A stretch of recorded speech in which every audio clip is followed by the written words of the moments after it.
Good afternoon. Ooh, there it is. There it is. Zenlin's back on top. Done snuck in here and grabbed that coveted first position. Oh, we love to see it. Welcome in. Welcome in. I hope you all are ready for the fun.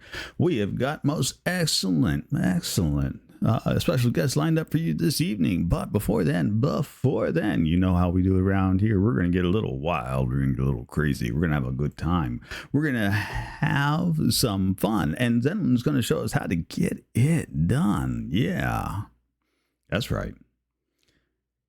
Well, why? Because Zenlin is tonight's index. That's right. They hit the button before anybody else. So sorry if you were trying for it. You're just too slow. Zenlin got in there, and she's the one to know. That's right. Eventually, we'll even get a Zenlin in here on the Talk Tuesday, so you'll be able to ask them all your burning questions, like how do they manage to get here ahead of everybody else? Well, that's in the future. But for right now, we have a different special guest lined up for you guys tonight. It is going to be a fantastic and fabulous good evening with the one and only tonight's special guest. Oh, let me tell you about tonight's special guest. Tonight's special guest is a very friendly hand that has sharp eyes down and can keep track of his sights. From Overwatch to art, you can't believe the bullet trails that he's got are just as clean as his pencil lines. He leaves his audience begging for more, hands down. He's taken a dive into some Valheim, and on some days you can even find him showing off his programming prowess when he does a little bit of video game work. I've watched some of that. Absolutely fantastic. This most excellent streamer has his fingers on the pulse of anything and everything he can get his little hands on. There's no need to worry about his pulse, for he's just too cool for a glove. I'm talking about tonight's special guest. That's right. Presenting to you tonight's special guest. It is the one, the only, the fabulous Weeb Brownies. Weeb Brownies, welcome to Talk Tuesday.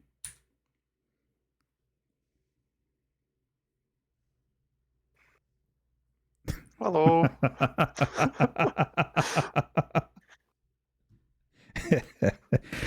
Doing all right? Hanging in there, settled in? The laugh scared me for a second because it sounded a lot like my brother's laugh for a second, and I was like, oh no, wait, is he behind me? No, no, just me. Just you. Just me. I think we have everything rolling now.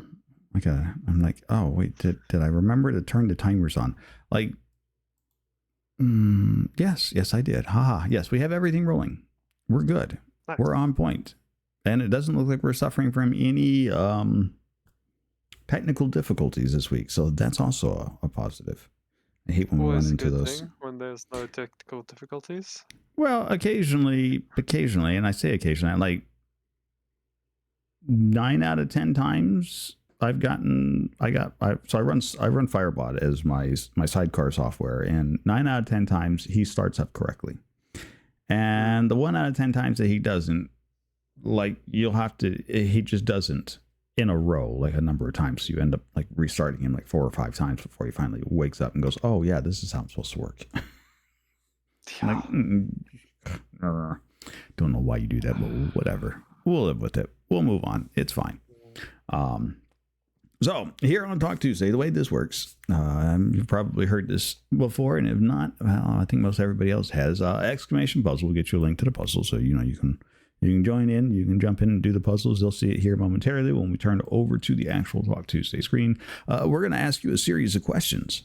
We're going to have a gentle conversations. We're going to have a pretty good time where we're going to laugh back and forth and do whatever it is that we want to do as we go through this Talk Tuesday. This is a way for people to get to know you and the streams and the content you do, and a way for us to, spread the good name that is the Weeb Brownies.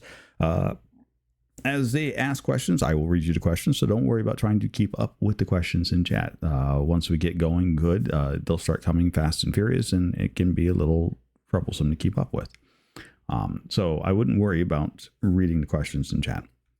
I've got a little program that runs that catches all the questions that come in. So when chat gets like really hopping, we're not scrolling for it. In fact, that's even running too. Haha. Well, I have less problems with that one not working right because I wrote that one, so that's fine. Anyways, the other reason not to worry about reading the questions is of course, I filter all the questions that come in. So I read them first before you ever get a hold of them because we don't like to ask questions of our guests that have absolutely no reason to be answered. Zoda's been on a kick trying to get everybody's credit card numbers. Zoda, last 4 digits, 1, 2, 3, 4. Sorry, that's it. That's all you get. Figure out the rest on your own. Work your magic. Oh, don't worry. I don't have a credit card, so. But yeah, that's kind of how that works, right? So beyond that, if I do ask you a question that you are not comfortable answering, you're welcome to say no. We will skip the question. I won't think twice about it. You shouldn't think twice about it. We'll just go from that question straight on to the next one, and we'll keep going until we're done in 3 hours. If you need to end early, say so. We can end at any point in time that you want to. Before you go, you have to select a target for a raid, which is pretty standard. We'll have 2 questions at the end that are pretty standard questions we ask all of our guests, and we have 2 questions at the start we ask all of our guests. Beyond that, all bets are off about what chat's going to ask between there and the end of our little discussion. So, all right. You comfortable? You ready to go? Yeah. You've heard all the rules? I've heard all the rules.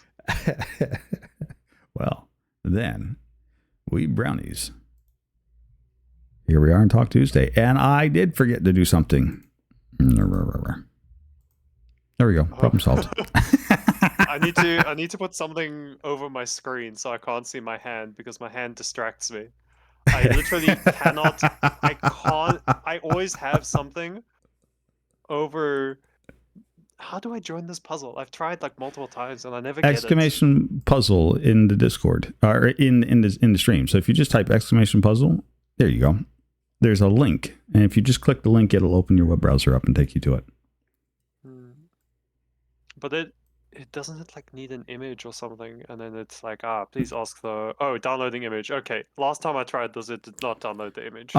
So it really depends, right? So sometimes so you can upload your own private images to this puzzle board, and so then you have to share that image around to anybody who wants to join. I don't use private images. I tried that one time. That's what I discovered. I'm like, well, this is not going to work. And so instead, we use only the images that they have on the site so that anybody can jump in and get in there. Okay. So that makes it easier that way. Right? And so, yeah, you just kind of get in and if you don't want to look at your hand, then that's fine. Puzzles are a nice way. This is, like I said, this Talk Tuesdays are more just a relaxing day. I watch you do a lot of like Overwatch battles and whatnot. So like I'm certain stress doesn't bother you nearly that much. Yeah. Thank you for the alert, Zen. So I'm fairly certain that high tense situations doesn't seem to phase you at all. I imagine you stay pretty cool under pressure. Like you'd think, right? Well, Overwatch is special in the fact that like there's literally nothing that could go wrong if I fuck up in Overwatch. So that I'm just like, all right, I'm good. Like if I mess up in Overwatch, the worst that will happen is someone will yell at me in chat, and then I will laugh at them for taking the game so seriously. I wouldn't know. I've never played Overwatch. I haven't done an arena style game in so long as the last one I did was. Well, that's not true. I did do a round or 2 of. Thank you for the alert query. What is that? It starts with a V. Valorant. There you go. Like I know this one. I know this one. Valorant. I don't like it either. I didn't last long. I think I played like 1 or 2 rounds and was like, okay, this is for the birds. I can't. I don't have time. I don't have the reaction necessary to play it, so I just don't. But go ahead. I also don't have the reaction speed to play Valorant. Yeah. I was playing with a fairly professional Valorant player, and they were trying to teach me how to play it well. And I'm like, there's no way. There is like the reaction that you need for that game reminds me of the reactions I used to have back when I used to do like Unreal Tournament games, and competition level Unreal Tournament back in the day. Uh, that's an age ago. that is Well, an absolute age ago. Um, so, our first question for you off the list, which is our standard question: the name Weeb Brownies. Where did you pick up that moniker from? so there yonkers ago, Yonkers ago. there was a yeah. There was a Discord call server called 7-Eleven. Uh-huh. And my profile picture on Discord at the time, it's my current Steam profile picture, and I refuse to change it, is a character called Tanjiro from Demon Slayer. Right. I know who Um, Tanjiro is. yeah. So I had him as my profile picture, and the rules of the Discord server was your name had to be something you could get from a 7-Eleven.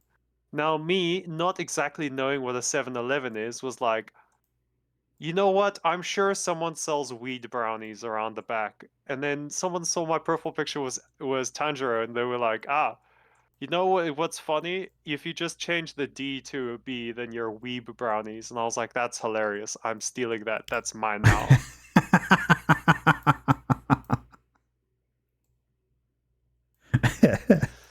So you're you know what? That's fair. My name's a spoof as well, so I totally get that. I can totally get behind that. That is fantastic. Mm. Like no hesitation on that at all, huh? You just kind of like, nope. That's funny. I'm just we're gonna roll with that. Yeah, because like I changed it almost immediately because I was like, oh my god, this is so funny. And then after that, like I think before that, like my default name was like some version of Pyromaniac. Like Mm-hmm. it would be something Pyromaniac, depending on like what game I was playing. Like Right. I think my old what you call it? My old what's the name again? The MMO that's a bit like that's like Diablo but free. Path of Exile. My old Path of Exile Ah. account, like my older Path of Exile account name was like grind pyromaniac because I had to grind so much in the game. It's It was either fantastic. grind pyromaniac or grinding pyromaniac.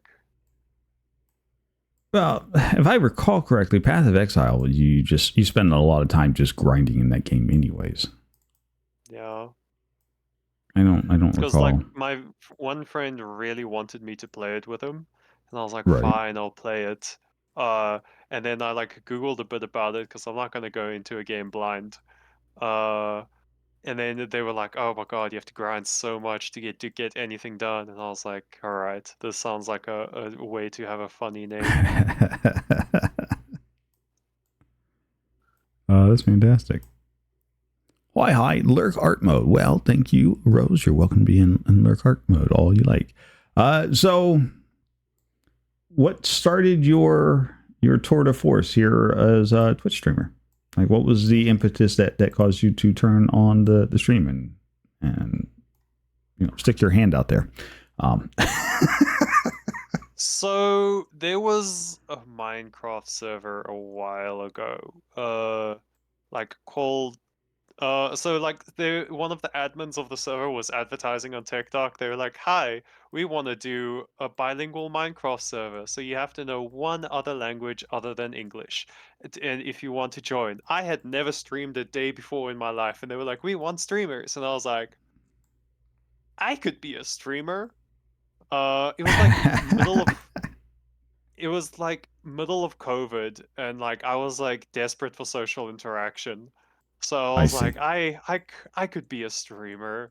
Like and I was like, okay, I can make friends this way. So I applied to it. I got in, despite having no. I hadn't even made a Twitch account yet, and I got in. And then I had to very quickly. I had to very quickly learn how to. They had an option for you to like in the like Google Forms, they had a thing that was like, okay, Right. if you're a streamer, put your link in here. And I didn't fill in any of it. And apparently they were enamored by like something I said. I can't remember what it was. It was so long ago, but they were like, the you put this thing in your application, and we really wanted to see it happen. I think it was something like, I can get to the end in like under 10 minutes or something, which was a lie. I can't do that. Watch me I didn't speed need run to. the game. Not really. No, I didn't need to either because they had rules that you couldn't go to the end in the first bit, and I was like, wow. You wanted to see me do it, but then you capped me from doing it. Oh, okay, I see how Yeah, this is. I had to learn how to do it quickly, like in preparation, because I was like, oh no, they're gonna. So I watched a lot of speedrunning videos, and then uh, I never had to do it, and I was like, all right. See, you trained to be able to speed run a game that you never ended up having to speed run. Mm, No yeah, so I was regrets, like, huh? all right. No regrets. This is amazing. I don't have to do it because like I didn't get to 10-minute level at any point. Oh no. Uh, not not not I was not even remotely concerned about the fact that somebody may call you out on that, huh? No, I was definitely the most terrifying person on that server though. There's like multiple clips from other people's channels of because I realized that I have a soundboard, and I Right. can just play like Dark Souls boss music through my microphone through proximity chat as I chase people. So like So you just multiple ran around other terrorizing people. yeah, multiple other streamers have like clips of me chasing them down. Uh and like it's I've made a joke about like how Oh, they're just farming me for content because whenever I see like on their TikTok channels them like posting about it, and I'm like, hey guys, am I just a content farm to you? Is this all I am? Um, oh, that's fantastic. I don't mind though. I think it's funny. Oh, yeah. I mean, but it's also like free advertisement for you too. I mean, yeah, they may, as you to borrow your statement, content farm you, but at the same token, you're getting all that extra free publicity over on their channels too. Yeah, exactly. So it's kind of a win-win in that sort of situation, I would think. Definitely. But It's I've definitely gotten people that have like not gone to their channel but have gone to mine because they're like, "Hey, I saw you were the one that chased them with the boss music. What that up about?" hook me up. And I I want was that. like, I'm just because like I still have the soundboard. I just don't use it as often anymore because like I don't play as much proximity chat based things anymore. Right. Yeah, I spread myself a bit too thin. Um, I'm currently on 1, 2, 3, 4, 5, 6, 7, 8, 9 different Minecraft servers, and I haven't played on any of Oof. them in a while. Oof. Because I was like, I really, really dislike the grind in Minecraft. It's not fun. So what grind is that you're talking about? Because Oh, it's just every server's vanilla. So it's doing the same oh, thing over and over and over and over and over again, and I'm just like, damn, I don't wanna do that again. I played on the I modded ones for a while, but then I right. felt bad about playing on the modded ones and not the Hi, vanilla Crimmy. ones. Okay. I have run a few vanilla servers now to date, and they all end in pretty much the same way. They run for about 2 weeks, and then everybody gets bored. Yeah. I'm like, I don't. Vanilla is not all it's cracked up to be. I think for some individuals, like I think there are the diehards that really enjoy the vanilla experience, and for them, I say, more power to you. Go for it. Um, I think if I was better at building, I would enjoy vanilla Minecraft more. uh, Because I'm unfortunately very bad at building in Minecraft. The reason that every single like area I'm in at I call like my base Brownie's Hovel is because mhm. it's always a hole in the side of a mountain or a hole in the ground. That is where my base will be. And if I need more Yeah, space, I will just empty out the mountain more. yeah, that's exactly how I build my base. Uh, Well, I call mine a lab, but I literally well, find me a mountain, or if I don't find a mountain, I'll find like last time we did vanilla, we settled on a mushroom island, and so I literally dug a hole and buried myself underground. Um, yeah. Being buried underground is, oh my lord, I've been looking for left side pieces, but the left side's done.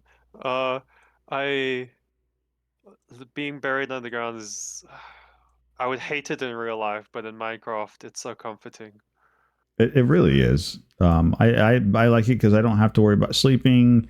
I've got my areas lit up. Exactly. I can run around. I can do whatever I need to do, and life is good because I can just play and work. See, I play Minecraft, but I do a lot of automation and farms. Like that's my thing. I'm very much so a old school redstoner. So I can do the vanilla experience, but the problem I have with vanilla is after a really quick, after a really short while, you've made all of the machines that you need to make all of the different blocks that you can possibly make without going out and farming massive amounts of the stuff. And at that point, I'm kind of just bored. Uh, Mm. So I like the modded And scene because the modded scene gives me more I can do. Um, I really like Sky Factory. That's my favorite mod pack. That's the one because you can automate everything. That's mhm. great. uh, so in just about so we run our own modded Minecraft server here Yeah, in the den, which yeah, is what I've seen that. Zenlin's talking about is the Minecraft server. But we run our own modded. We have our own mod pack that we run for it. I curate the mod pack, and in that mod pack, you can. There are a couple of things that you can't automate, and those couple of items technically could still be automated if you really wanted to, because they drop from bosses, and so all you would have to do is automate a boss farm, Hmm. and off you go at that point. Um, So, Yeah. I mean, technically everything can be auto farmed. Just, I don't know that a lot of people have spent a lot of time trying to set it up to do so just yet. Um, but that's what we occasionally get in and do some silly antics. Like one of the big things we have going on the server right now is the Thai sushi farm. That is started by Kino. Who's a Kino friend of mine. He makes the Yeah. Thai sushis, and the graphics that go along with that will make you cringe. But we have a good time. We laugh about it an awful lot. I don't think anybody who's seen the graphics for Thai sushi hasn't like stopped and went, "What the hell?" and then just laugh. Like I that's good times. I Yep. live You? for the bit just doing things for the bit. It's the basis of the entire reason I enjoy playing Overwatch, because a lot of people don't play like it. A lot Right. of people are like, where the balance changes have made doing this impossible. Where I don't like the fact that they made this or this, and like I'm like, guys, I am here to just do the funnies. I'm not here to win the game. Right. Mayoral running and the sweet cheese shake. Yes. Oh yeah, I saw the mayoral running thing. Yeah. I saw the voting booths. Oh, we Um, have voting booths now. Oh no. I know there was signs last time I was in there. There were signs up all over. I didn't realize that they had started putting up. Yo, unknown, long time, my friend, Mike. Right? Zen's happy to see you. Yeah, yeah. They. I didn't realize that we had gotten into. So we got a starter town, and so there's a currently I suppose there's a new mayoral race going on now, and they're fighting over who gets to name the starting town. So that'll be I see. interesting. But yes, I am all about committing to the bit. Like if you're going to do it, if you're going to do the funny, just suck it up and get in there and do the funny. I got raided the other day, and like the raiders were tickled by me saying that I'm a bitch for the funnies. It's fantastic. Zen, I am trying to. I've got to find time. I pop in there every now and again. I was in like I want to say I was in last week, Thursday or Friday. I was helping. I was helping Rose build the Nether highways. So we were putting up another road. But yeah, I have not been in nearly as much as I should. Just time. You ever run into that problem? It's just time is just never on your side. Yeah. I'm forevermore running behind schedule on something. Yeah, yeah. Well, yeah. Mike's the only guy I know that's busier than me.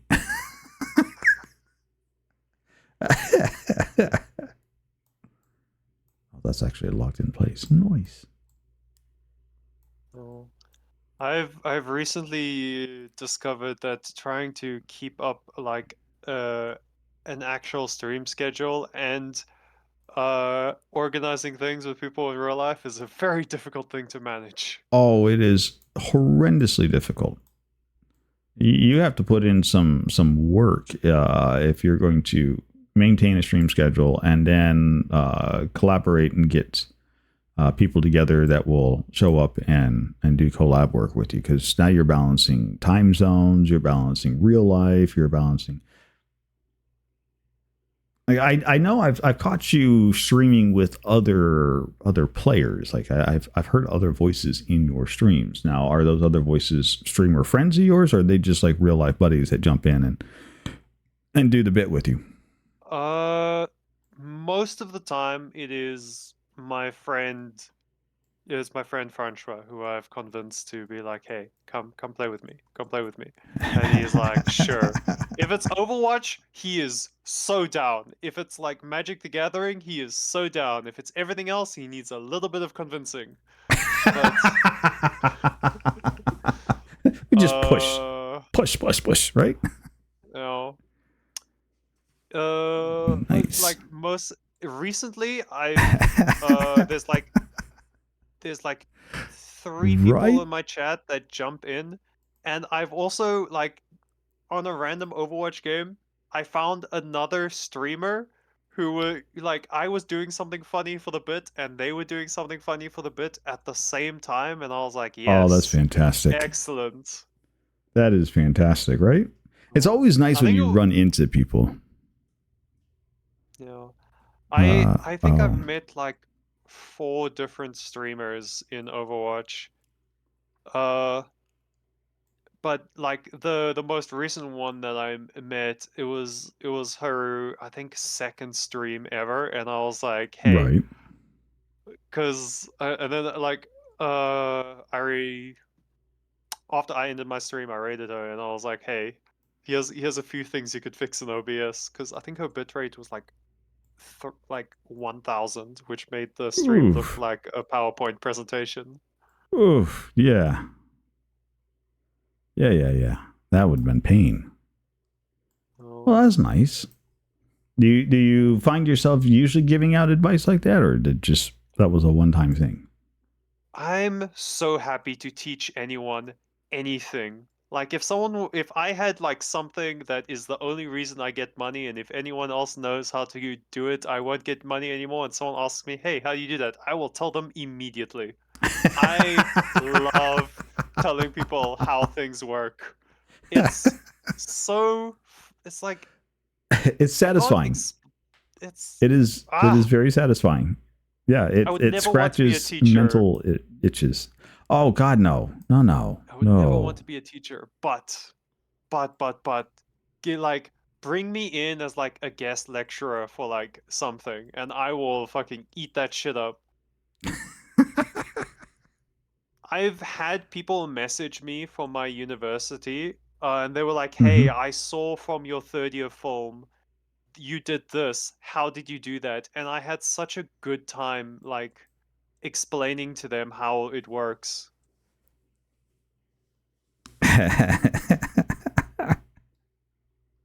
Right. Well, squirrel. Sometimes you just got to get in there and get a good scritching on. That's all I'm going to say. You just need a good scritching. But I have been seriously like monopolizing your time, and we do have some questions out there. So let's go ahead and take a couple of these questions. Zenelin would like to know how many brownies does it take to make a gun to draw a sleepy bunny? To make a gun to draw a sleepy bunny. Yep. Well, on my channel, there's a thing that if you redeem 100 brownie points, I draw something, and Zenlin has redeemed the same thing like 4 times in a row, and that is draw a purple sleepy bunny. Um, I think I'm getting good at it. I think I'm getting good at drawing the purple sleeping bunny. Though I did give You away think? the fact. See, you're not quite there just yet. Is that what you're saying? You know, I'm drawing it with my mouse, which isn't making it look as good as it could be. Um, but plugging in my drawing tablet sometimes disconnects my hard drive for some reason. So I'm not keen to do that because Overwatch is on my hard drive.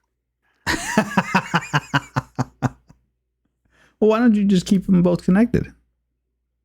No, for some reason it disconnects the hard drive. Like the hard drive is still plugged in, but the drawing tablet being plugged in Ah, will be like, aha, okay.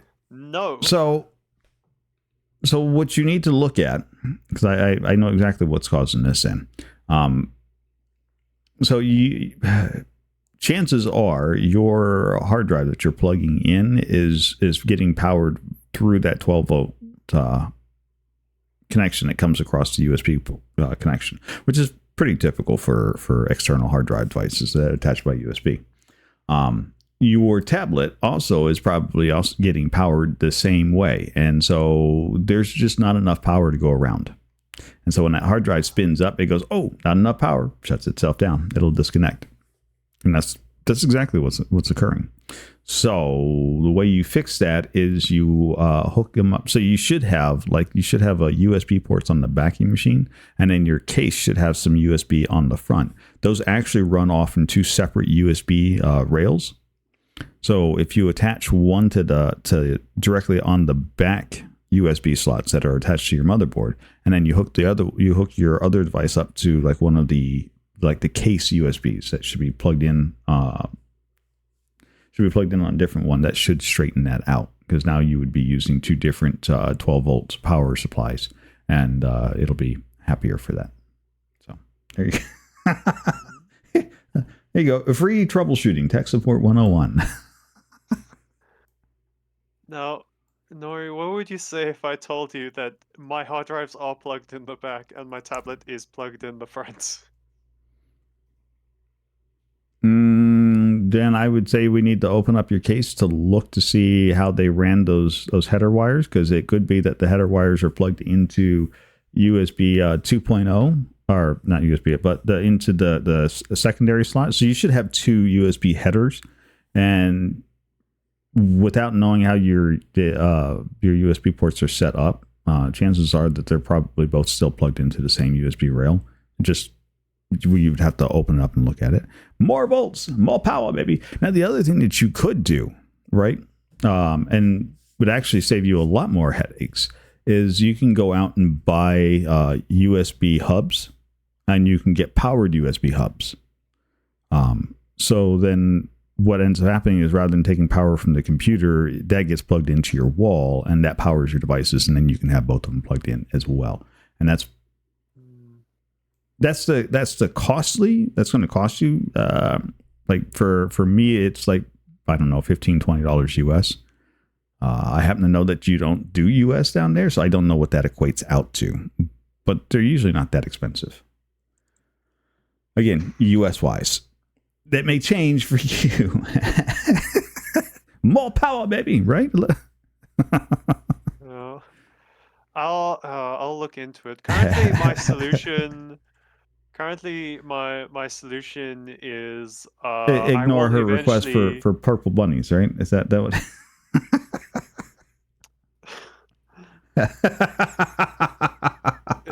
No, I just draw it with my mouse instead. I'll move Overwatch to my other hard drive eventually. Eventually, right? Yeah. Eventually, there's no rush to it, right? We'll get there. It's fine. It's fine. It'll happen. I have no idea. Oh. I don't know what you're looking at, so I couldn't begin to tell you that one. I don't know what happened. Mr. Waggleton would like to know, what would you do if you found a dead body in a hotel room? Well, that's a little gruesome.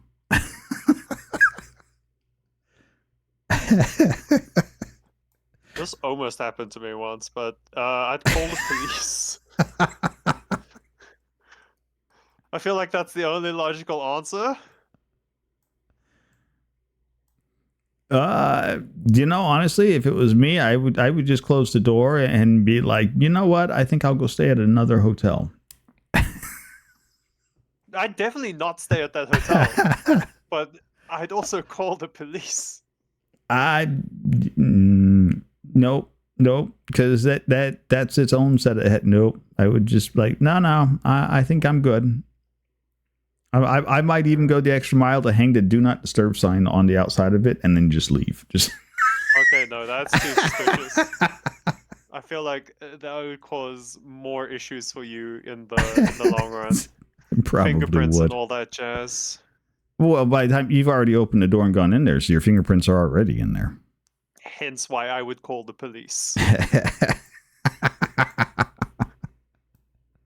Most hotels here have cameras, so I can just be like, hey, I've never been in this room before. The cameras will show you this is my first time coming here. Well, yeah. Yeah. I would imagine.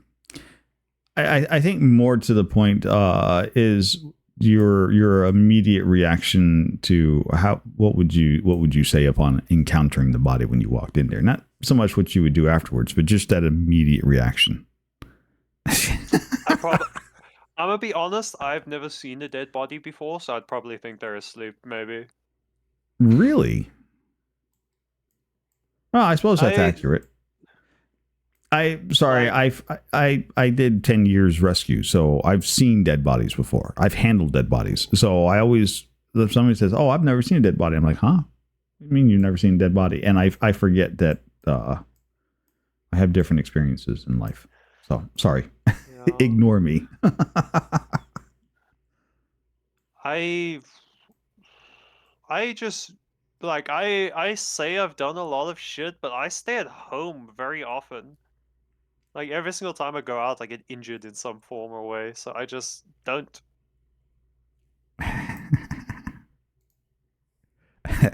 Do we count the time I was locked in? Okay, Zen, I'm writing that one down. We'll have a discussion on that when you're in the hot seat. We're gonna find out all about that one.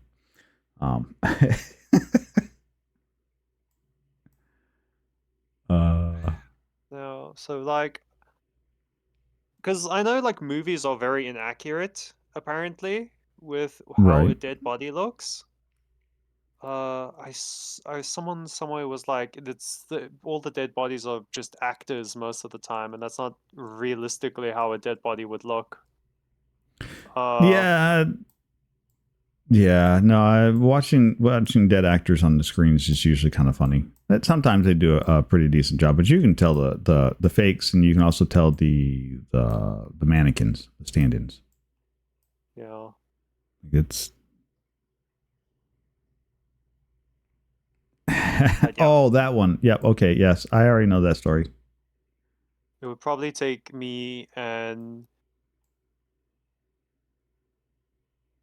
embarrassingly long time to figure out that they're dead, and then I would promptly freak out, I think.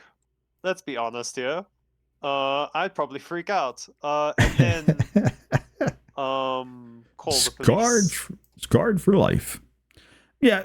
Okay. So let's first off, let's be honest about this. Calling the police when you find a dead body is the absolute correct thing to do. Don't do what I suggested, which is close the door and run away. let's go ahead and get that one out of the way here before somebody goes around like, well, Nori said to do that. No. Nori was being silly. Your reaction is a good, healthy one, though. Yes, call the police after you finish having a freak out.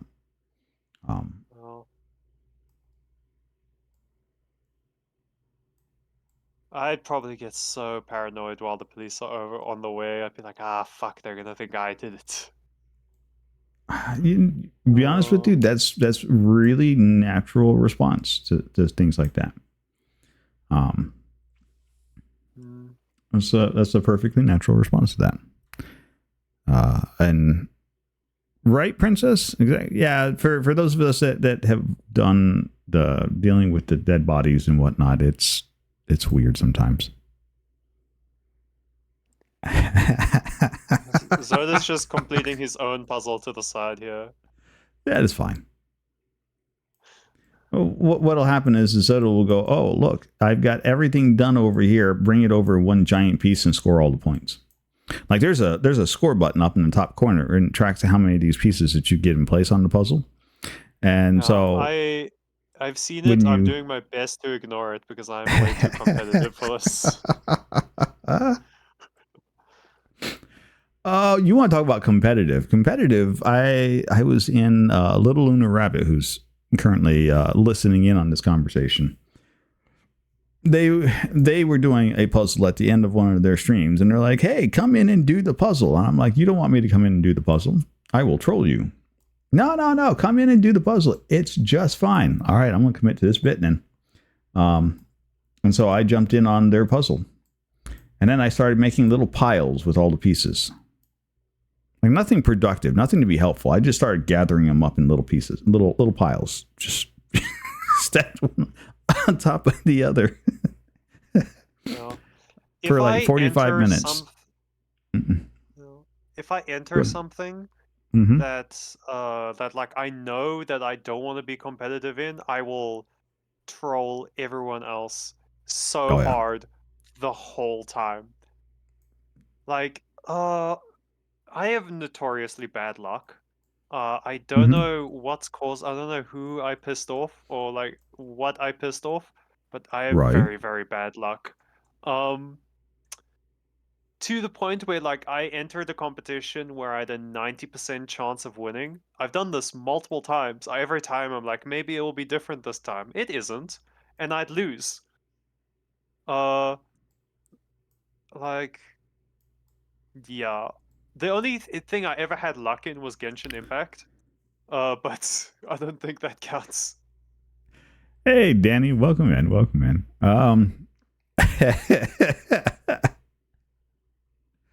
I, sometimes every what's the saying around here is every dog has his day. So you never know. I wonder when mine's gonna get here. Yeah, well, I joined the club. I've been waiting for mine for a little while as well. So it's all right. It'll come. It'll come. You just got to believe, and just keep reminding yourself, it'll come.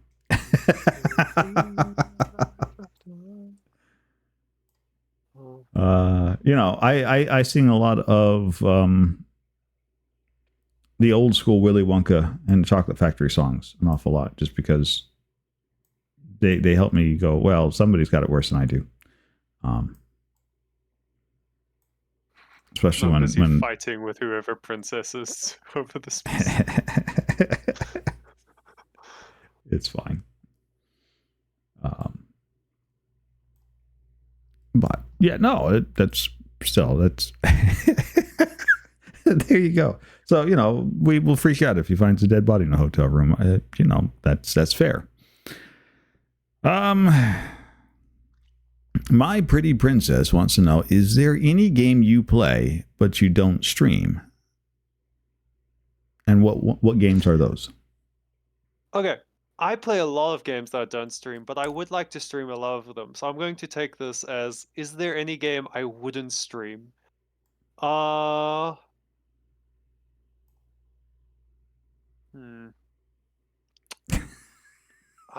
need to think about this. You you made the question harder for yourself, and then suddenly realized you didn't have an answer for it.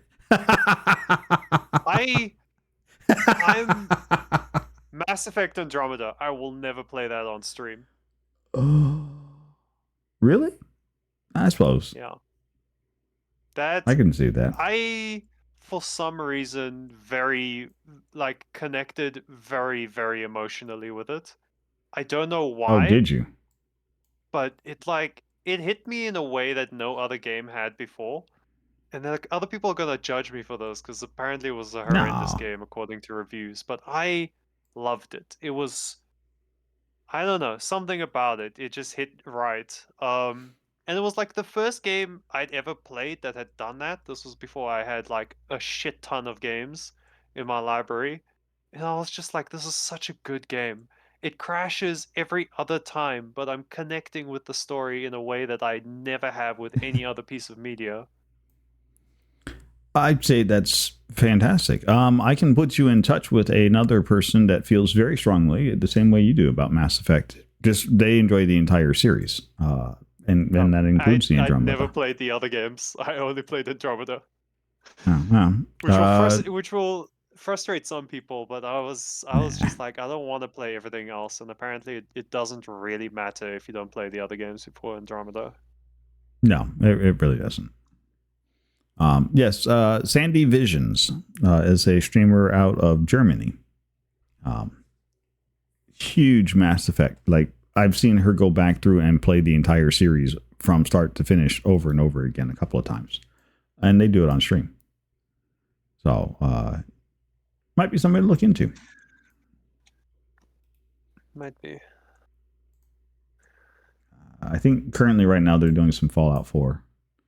So, if you're not big into the Fallout 4 series, then never played any of the Fallout games.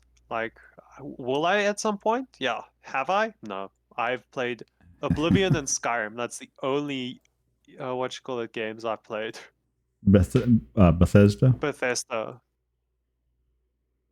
I really liked Oblivion, but it not having dual wielding is the reason that I switched from Oblivion to Skyrim. I need the ability to be able to hit people with 2 swords.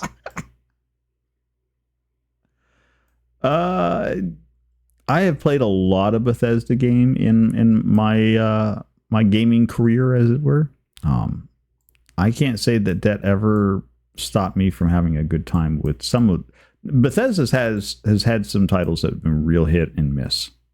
Some of them are really good. Other ones are like, oh my god, why did you even release this garbage? No. The Skyrim series has been been around for a while. It's just gone through so many iterations, and that game engine, they've just continued to refine that game engine over and over again. Like I remember the originals that was before Skyrim. It was and I'm trying to think of the name of that game. Is I'm drawing a blank on that one. It is the Morrowind. Morrowind. Yeah. And Arena, and I can't remember. Yep. Daggerfall, I think, as well. Yes, Daggerfall. Yes. Yep. Morrowind, Daggerfall. Yeah. I played a bit of Morrowind on my brother's PC when I was younger, and I didn't really enjoy it. But then again, I played for like 10 minutes, so take Morrowind my opinion with a grain of salt. I enjoyed Morrowind. I thought Morrowind was a fantastic version. But, you know, non-popular opinions. I didn't like Arena. Arena rubbed me the wrong way. I was not a big fan of Arena. Just like randomly generated terrain? It was randomly generated a lot of things, and it kept moving things around. So they were trying to make replay value a factor in that game. And what they did is just, because sometimes the code would just spawn things that you actually needed in places you can't get to. And so now you've spent hours on this run only to not be able to finish it. That sounds like a fun gameplay. Yeah. Just but you know, it's fine. It's fine. It is absolutely fine. Cadius Odin would like to know who in this community has inspired you the most. Because Caddy likes asking this question to people. This is like her go-to question. Be like, I want to trip you up and ask you something that's going to stump you.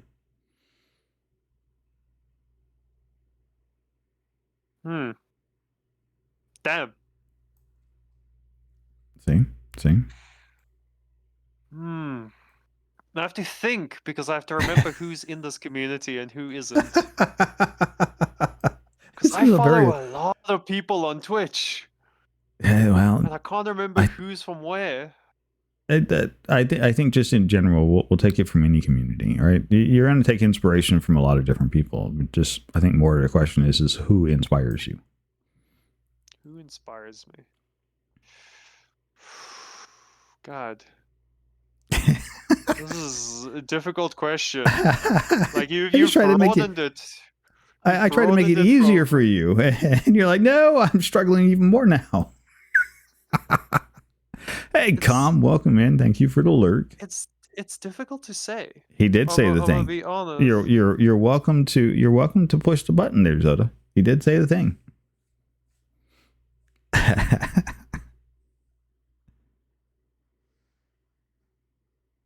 Yes, the Oblivion series.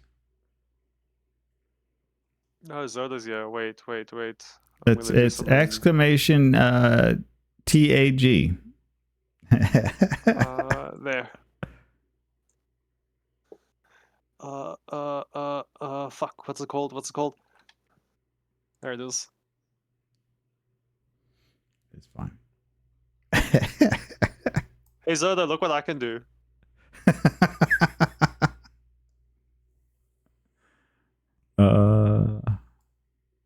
You're doing something somewhere. We have no idea what it is that you're doing and where you're doing it at. A wizard hat. Oh. I have multiple hats. I have multiple hats on reactive. Yes. And we're using reactives, and so I've got it set up so you can change your hat on demand anytime you feel like it.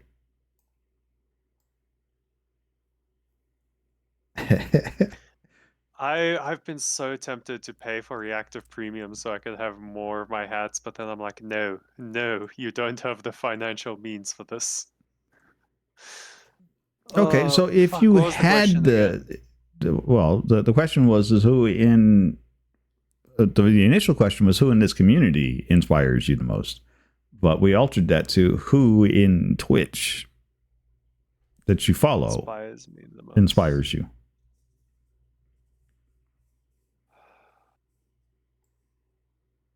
You have to give me a second. I'm gonna go quickly scroll through my follow page.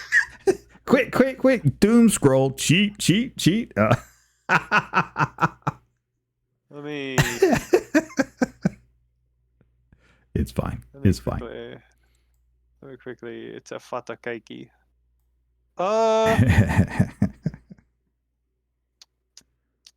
Okay. There's a streamer called JoeCat. You may know him from his YouTube series, A Crap Guide 2. I fucking love his streams. I'm like, whenever I see his streams, I'm like, I wish to be this, but with a touch more chaos. Well, there you go. Fascinating. I've never actually. I have no idea who you're talking about. I've never seen that individual before, but I will have to put it on my list to go check it out. Yeah. Should be a good time. It's hard for when you talk about inspiring and being inspired. It can be hard to find somebody to like pinpoint as well. I draw a lot of inspiration from this person or that person. Be all right, Zen. It'll be just fine. And mostly just because, when it comes down to things like inspirations, it's such an ephemeral thing, right? That because we borrow you're an online content creator, much the same as anybody else, right? So you're constantly watching somebody else, and we borrow an awful lot from each other. And it's very easy to get into that habit of just borrowing. Oh, I saw somebody else do this. This was so cool. I want to do that. And so you go do it. But you don't necessarily take everything from the same source. Yeah. I've realized I've told you a lie. It's not JoeCat. It's a streamer. It's a Minecraft streamer called Technoblade. I accidentally turned into him for a little bit. My friends literally told me that I was like talking exactly like him for like a year, and I had to physically stop myself from doing that. Like, oh my lord, I loved his videos, I loved his streams. Right. He was probably my favorite content creator in existence for like a hot minute. Excellent. I actually know who that guy is. Yeah. With Corrales. Yeah, Corrales is a good one too. I like Corrales. Corrales is fun to watch. Old Big Eyes himself. I've been so behind on Hermitcraft. I haven't been able to keep track of Hermitcraft this season. I like Hermitcraft. I think they do some really interesting things. That group as a collective. This season, I have not been like this season hasn't held my attention like the other previous seasons have. Like I feel like some of the magic that makes Hermitcraft is kind of missing there. So I haven't been watching it nearly as much as I probably would normally. Yeah.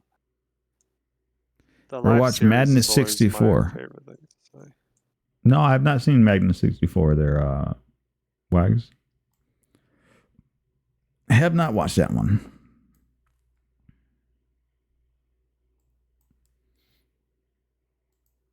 But there you go. Let's see. Zodicus would like to know, what is your favorite ice cream flavor? And heads up, there is a correct answer to this question. Chocolate chip mint, and I will refuse. Whoever tells me it tastes like toothpaste, I'm blocking you. Anyone tells me it tastes like toothpaste, I'm blocking you immediately. We're never talking again.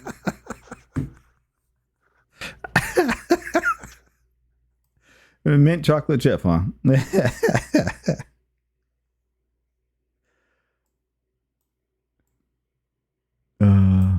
Yes, I think that's on Zoda's favorite. with vanilla. See, you have more mint. I don't mind mint chocolate chip. Like it doesn't. I'm not I'm not gonna eat it all the time. I can take a bowl full of it now and then. Like that's not my favorite ice cream, but it's not bad. I am There's confused as to why people would think that tastes like toothpaste because I think you're mixing in your Bean Boozled with your ice cream at that point. there's a place near where my friend lives that does Mm-hmm. unlimited sushi and unlimited ice cream. Um, I went there Wow. and I ate like 60 pieces of sushi, and then I finished their supply of choc chip mint. They went and bought more, and I finished that as well. It's like this was over 4 hours. They asked me to leave. That's how Yep. much choc chip mint ice cream I ate. I Yep. love it. Uh, so we have a restaurant here in the States called the International House of Pancakes. And when I was a much younger gentleman, a buddy of mine and I would go there every Thursday. Yeah, Thursday.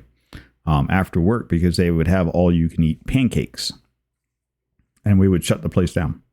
We would just sit there and eat pancakes for like 6 hours after work. They were like, okay, they would be like, you guys can't come. We actually got banned from the store. Like you can't come back here anymore. You guys have eaten a year's worth of pancakes in like 3 weeks. Go away. Luckily, I didn't get banned, but my friend did. Oof, that's rough. Because they knew who my friend was, but they had no idea who I was. Because my friend like literally lived within walking distance of the restaurant. Ah, yeah. So he could be easily be a regular, and they can catch him. Makes Catch sense. him, they did. Oh, that's at home. Zoda says vanilla is his go-to, and out at an ice cream parlor, it's the mint chocolate chip. There's a place in South Africa called Creamery. It's and they have a flavor called Hazelnut Crunch that if they don't have mint chocolate chip, that's my go-to. It's literally just, no, not hazelnut, honeycomb crunch. It's literally just, I'm allergic to hazelnut. I can't have that. It's just, fuck, I can't even explain what it is. I don't know what the flavor is. The flavor is tasty. That's the flavor. The flavor is well, the whatever the hazelnut crunch is. You got Danny's approval on that one. We're all over that particular flavor. It's fine. Absolutely love it, right? Now, what would have been the absolute worst ice cream that you've ever had the opportunity to try? So, when I was much This has younger, a story. This has a story. my parents decided it's an amazing idea to take their children who probably won't remember this experience to Disney World in Orlando. So we went, and side note, I got punched in the face by Tigger. There, there was this chocolate ice cream that was 90% sugar, like 1% chocolate, like 8% water, and then another 1% milk. That's what it tasted like. It tasted like there was a chocolate in the room when it was made.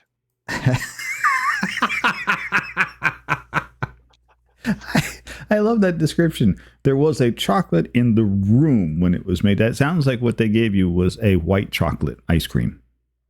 No, but and the thing is, I don't. Go ahead. It was brown, so I assumed it was chocolate. I was like, they were like, "What ice cream do you want?" And this was before I knew the gloriousness that was choc chip mint. And then they were like, "What chocolate do you want?" I was like, ice cream do you want? And I said, chocolate. And then they were like, okay, here is your chocolate ice cream. And I was like, thanks, chocolate ice cream. That's not chocolate. That's a lie, is what that is. Well, I wouldn't say I wouldn't say directly a lie. So American ice cream is 99% sugar. A little bit of powdered milk, some salt, and then whatever flavoring that we're trying to get to or approximate. And the idea here is that if you throw enough sugar in on top of it, then it just tastes sweet, and that's all anybody's going to care about.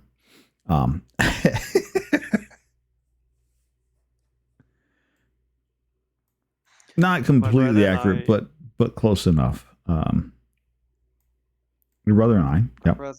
My brother and I, like during summer, what we do is there's like a recipe we found somewhere where it's like 1 can of coconut cream, half a cup of cocoa powder, and 2 tablespoons of sugar.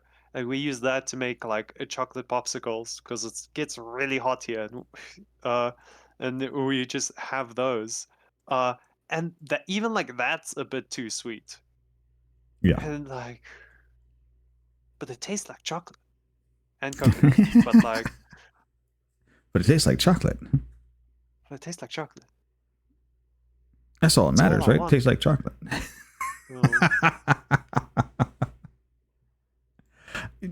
Yeah, well, it is a thing. Most of the desserts I've ever had here in the U.S. and I live here in the U.S. Everything's super sweet. Everything's about like 10 pounds of sugar to 1 pound of whatever you're actually trying to have. Yeah. Again, exaggerating just a little bit, but sometimes I don't feel like I'm exaggerating enough. I will say especially Afrikaans people, have our share of very sweet desserts. But also we have like the desserts that aren't as sweet. But yeah, I'm not a huge Koeksisters. Yeah, see, those are sweet. Like your teeth, they make it feel like your teeth are already rotting in your mouth. So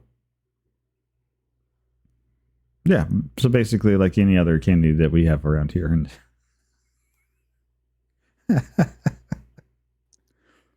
I had it. So I happen to know from conversations with other people that are down there in where you guys are at. I would send a care package down just so like, oh, here, this will make your teeth hurt. Let me send you some of these, and this will definitely make your teeth hurt. Let me send you some of these. I just know that they would probably go bad before you ever got it, or they were likely to be swipes. We have horrendous mail. If you want something to get here, you use couriers. You don't use the mail. Yes. I ordered a replacement screen for my 3D printer. It took 4 months to get here. They said it would take like a week. Oof. See, now all of a sudden I've just got that, 3 hours later. And it's not. It's 4 years later. Yeah, whenever I order something from overseas, like I ordered a shirt recently, I was just like, I will pay the extra like 600 Rand to courier it.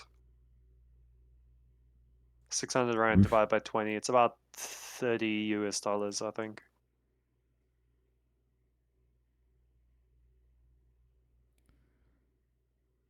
Oof. Have to pay cash because the machine is... Yeah, but of course, the machine's always broken. Damn, there's another South African in chat, so I can't actually make up stupid shit about South Africa. That's one of my favorite pastimes. Like if I'm dealing with people from overseas, is making up things about South Africa. Okay, so you would not be the only South African that I know. And I No. think that's just something that all of you guys just like to do is just make up stuff about South Africa. I used to get away with telling people that I have load shedding when I didn't want to play video games with them. Um, but then another South African joined the server and told all of them that load shedding's been over for months. So I was like in shit with the people. I was like, oh no, now I actually have to talk to people to be like, no, I don't want to play video games with you. No, it's not because I hate you. I just don't feel like playing video games right now. That's, it happens. That is a thing. Oh. That's actually pretty funny. My pretty princess would like to know if you have a favorite dinosaur.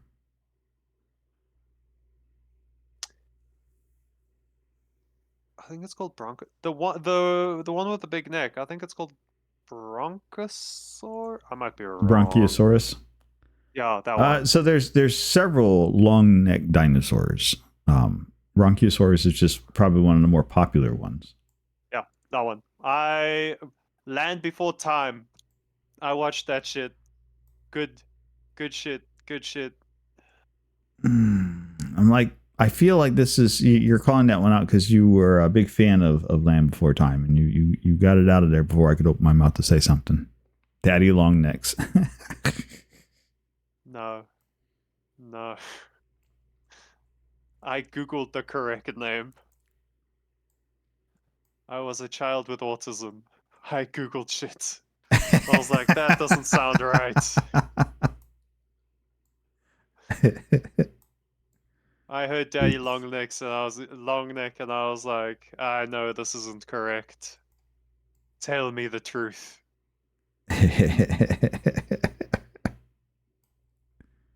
It's fine. It's fine. See, I never really cared for much. I think if I had to pick a dinosaur, the Ankylosaurus would be the one that I would take. That big shelled back, and then it's got its own built-in weapon on its tail that it just smack you around with. Oh, yeah. I used to have a toy of that.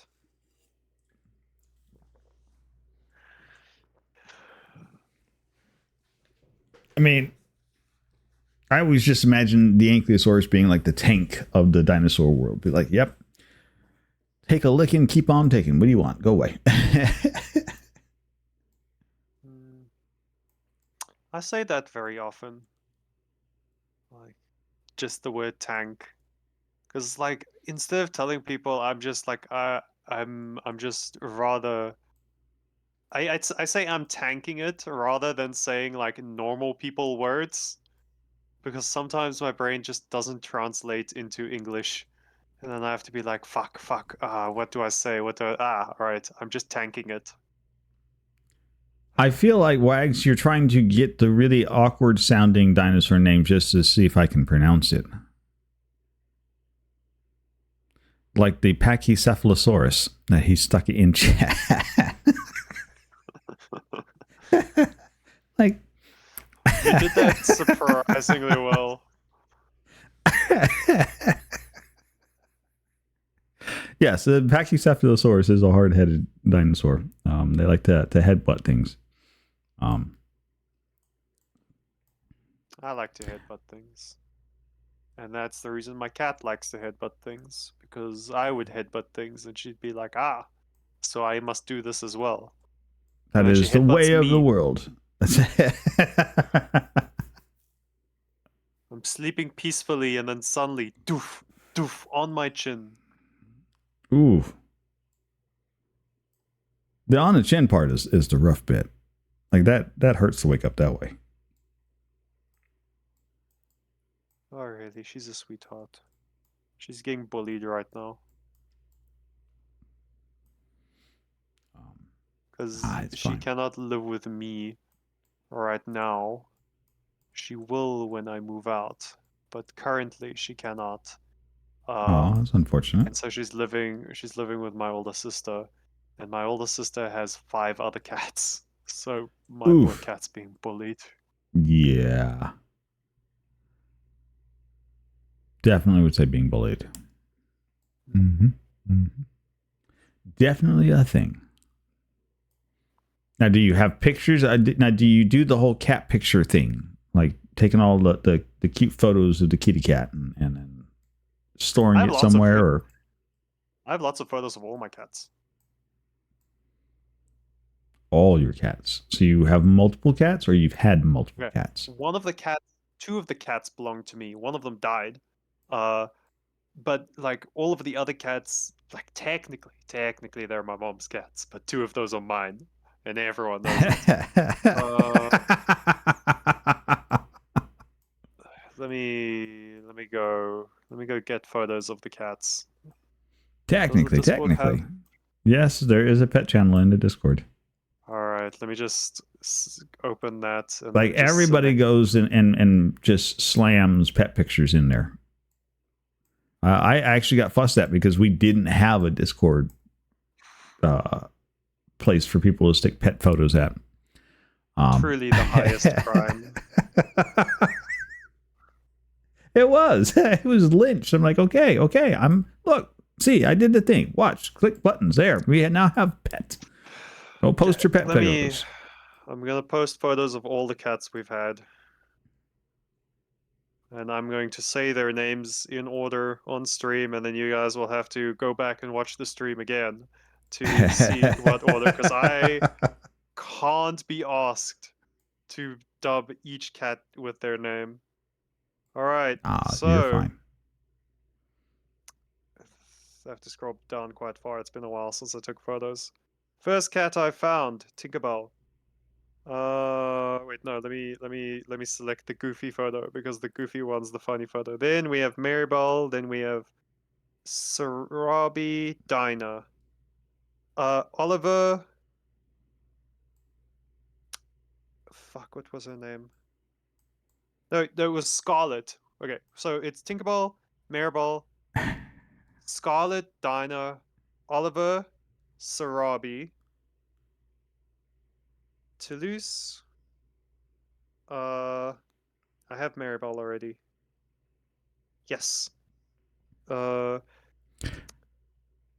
then the best one, the one I named, Sergeant Tibbs. It's like half your cats have Southern women's names. I'm like, why are all of your cats named after? All the cats are named after Disney characters. I think that would explain everything then. I think that's all of them. I can't scroll back far enough to get photos of Tigger, O'Malley, and Marie. That's gonna take literal yonkers. But there, the photos are being uploaded. Go ham, you animals! Look at the cute cats. We have a lot of kitty lovers around here, so you know they'll absolutely go ham on that. You don't have anything to worry about that. I forgot. They like the fluffies. Toulouse used to sleep with his face in his hands. I never took photos of. We had another cat called Sylvester, but I never took photos of him before he disappeared. So yeah, there was at one point there was like a wild cat that was in the farm that was behind our house, and it hunted our cats. So we lost quite a few cats that way. Oh, that's unfortunate. So I mean, all of these cats, it kind of is. There's only 4 left out of those 9. Well, that's. I mean, if you've got outdoor kitties, that's kind of the way that works, though. I mean, yeah, it's actually interesting because out here in the States, right? Outdoor kitties have a life expectancy of about 3 years, and indoor kitties have a life expectancy of like 20 years. Though didn't that one, isn't there like a vaccine for cats now that make their life expectancy closer to 30? If there is one, I have never heard of it. Well, I've seen it all over like social media about this. Apparently, a Japanese man made a vaccine for cats that increased their life expectancy. Never heard of that one. That's interesting.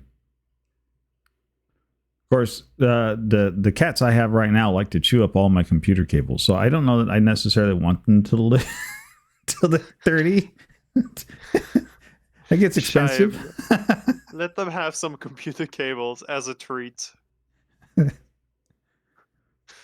Oh. Well, so he only wants to eat the ones that are attached to my computer. So I'll walk to go to the bathroom, come back in, and I'll have like a monitor's dead, and I got to replace a freaking HDMI cable. I'm like, you stupid cat, that is an expensive cable. Don't chew on that one.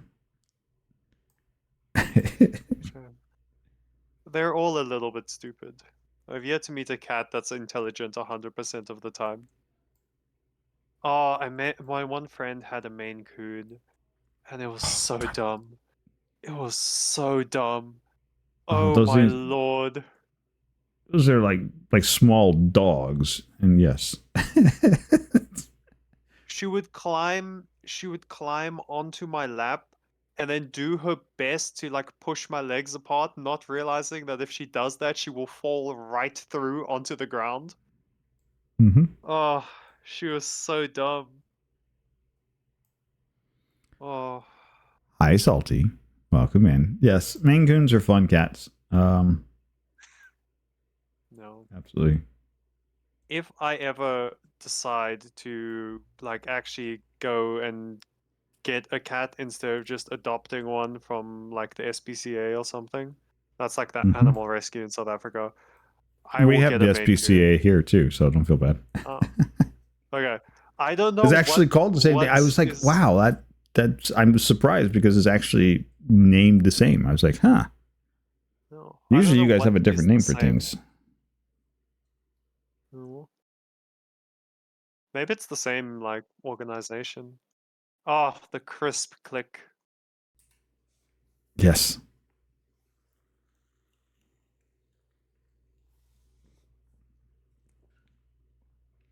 Yep. The popping of a bubbly beverage.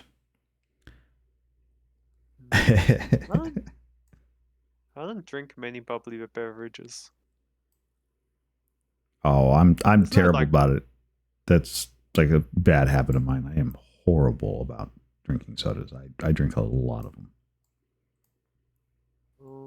I don't even think there's any particular reason. I just like water more.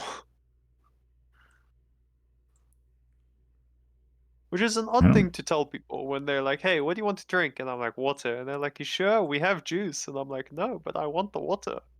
I want the water. Give me the water. You asked what I wanted. That's what I wanted. Give it to me.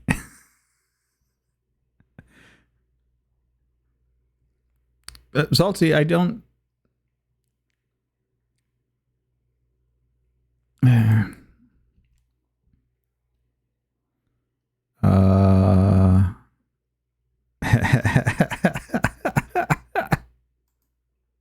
That's going to be a fun one when we get to it.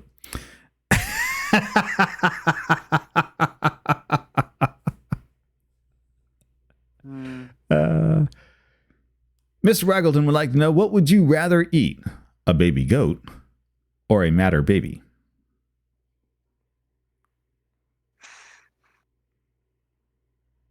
I'm not certain what a madder baby is, so... It's a joke, because if you say, what's the matter, baby, then it sounds like you saying, so... Yeah, there you go. I see. I don't know what a matter baby is, and I'm autistic and I don't like change, so I'll have to go with the baby goat.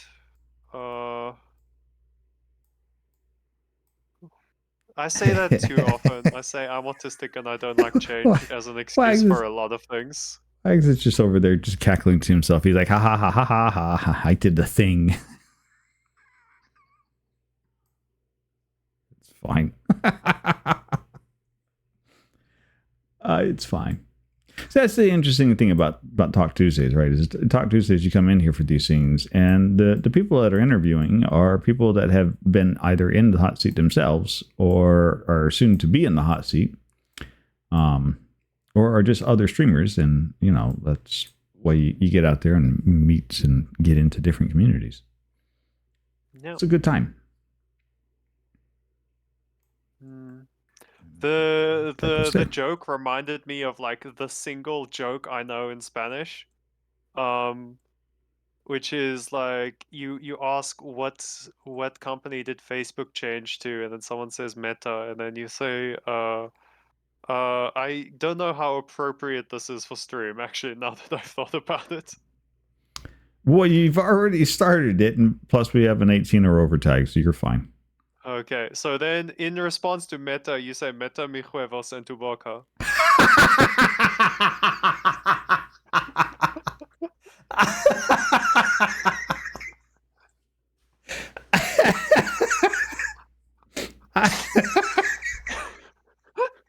It's the only Spanish joke I know. I'm trying so hard to learn Spanish so that I can gossip with my friends in Spanish. But I'm struggling with.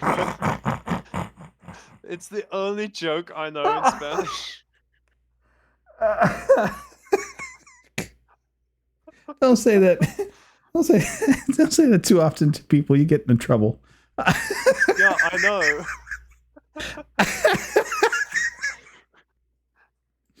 That's not what I had like about a dozen different other directions I thought you were going to take that. That was definitely not one of them. Okay. It's fine. It gets that reaction that you've just given every time. And I've yet to use it like in circles where it would not get that reaction. That's probably for the best. I'll be honest with you. I can think of several places where that would not have gone down very well. In fact, I know several family members that would not have gone down very well at all with. Yeah. Because doesn't it basically translate to something balls? I don't even know what the joke means, I'm gonna be honest. I just know that it's funny. And it's a big joke. Madre de Dios. So this is along the lines of like my grandmother used to tell me that if you don't know what it means, you probably shouldn't be saying it. I know when I got told it and the person like said it to me, and then because they thought I spoke Spanish for some reason. And then I was like, what is it? And they said it's a dick joke. It basically means like balls in your mouth or something. And I was like, that's funny. I'm stealing that. That's and then I essentially only ever use it. That's essentially what you did say. I only ever use it when other people have been making dick jokes as well. I see. I can see Zodo's causing shenanigans in the bottom right corner. Hope now that he's been caught, he's removing it. No, I wouldn't say he's probably just doing whatever. It's fine. Yeah. And we got a ton of people actually in here doing the puzzle, so the puzzle is probably not going to last very long. I'll have to do a second one probably. But that's all right. It's all right. Anyways, I was so worried when I was saying that joke. I don't know if this is gonna be as funny as I've pitched it to be. Have we done it? I don't think we've done this one before there, Zoda. Maybe. I don't feel like we've done it before. If we had, it would be in my checklist. Oh, we have. Oh, okay. So it says we've done this puzzle before. Yeah.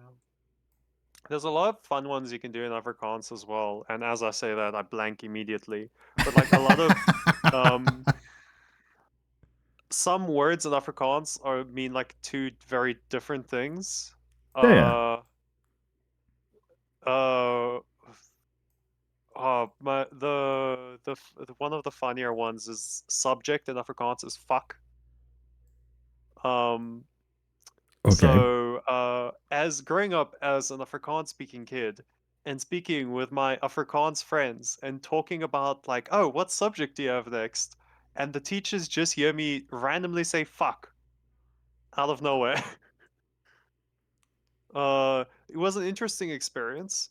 I would And also, imagine so. yeah, corner is cunt, which is also funny. Um, and then there's a bunch of other ones.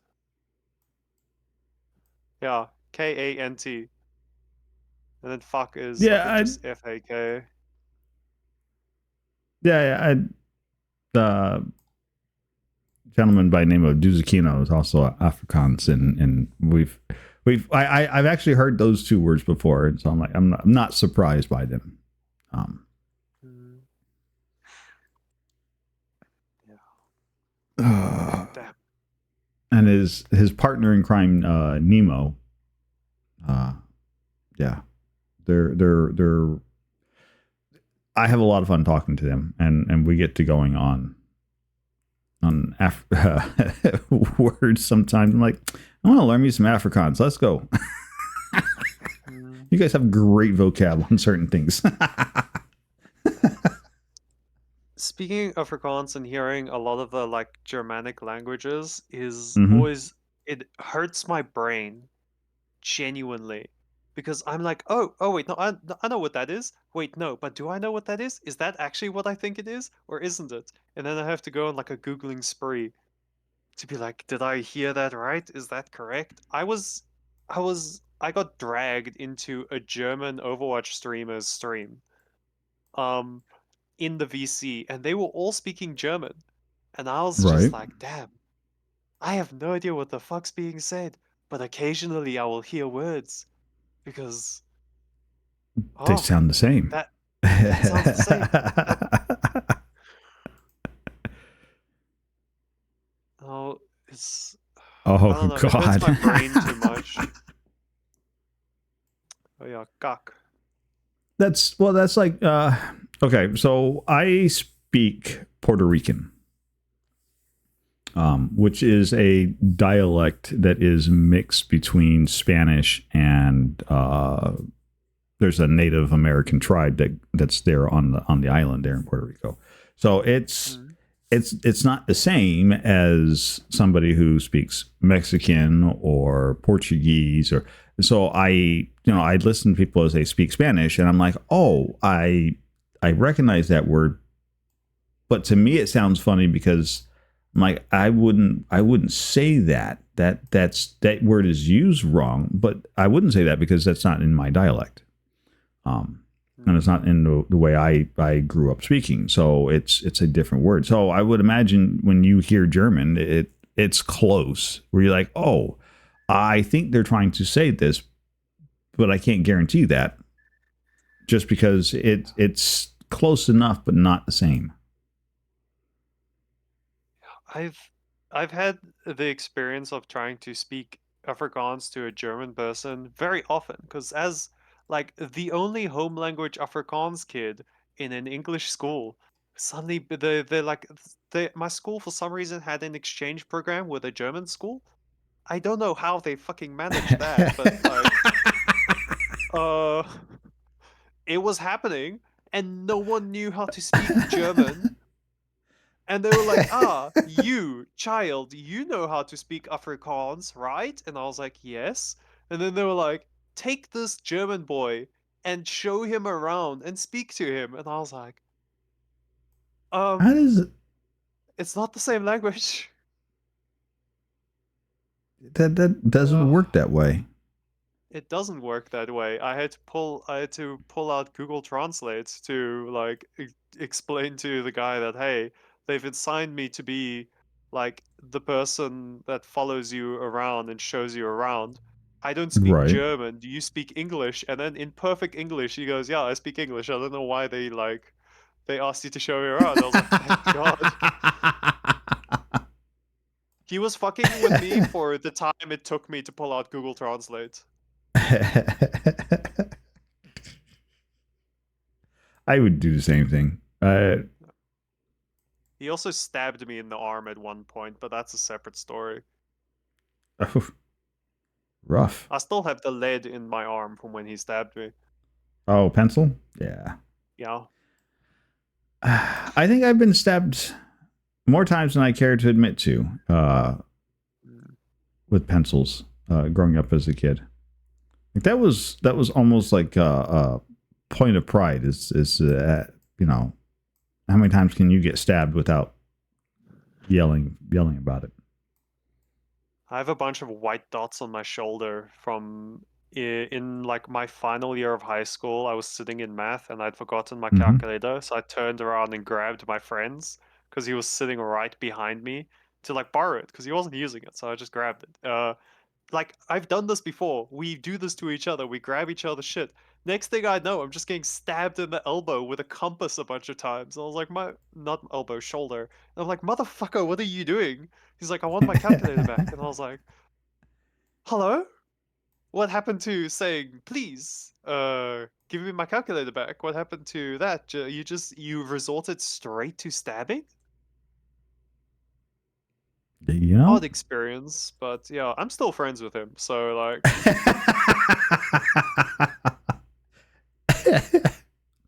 if he was here, he would say I deserved it. Well, so there's a movie we used to watch as a kid growing up that had a very similar principle around it. That we're just going to leave it at that because I don't think it's the same connotation for what you were envisioning your statement for. And I don't even know why I brought that up, other than that's what my brain went to when you were like, yeah, stab me. You just kept stabbing me. I'm like, right. Mr. Wags, have yourself a wonderful evening. Thank you for coming by and hanging out with us. We hope you have yourself a wonderful rest of your night. Take care, my friend.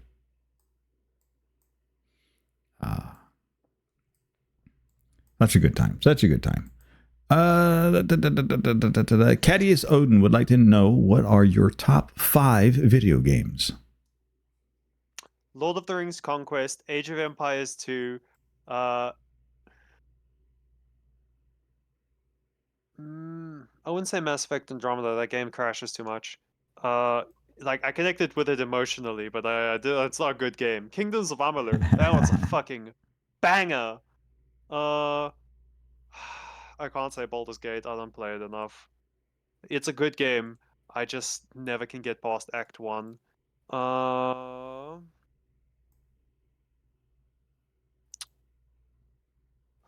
So I said Lord of the Rings Conquest. That was my favorite game of all time.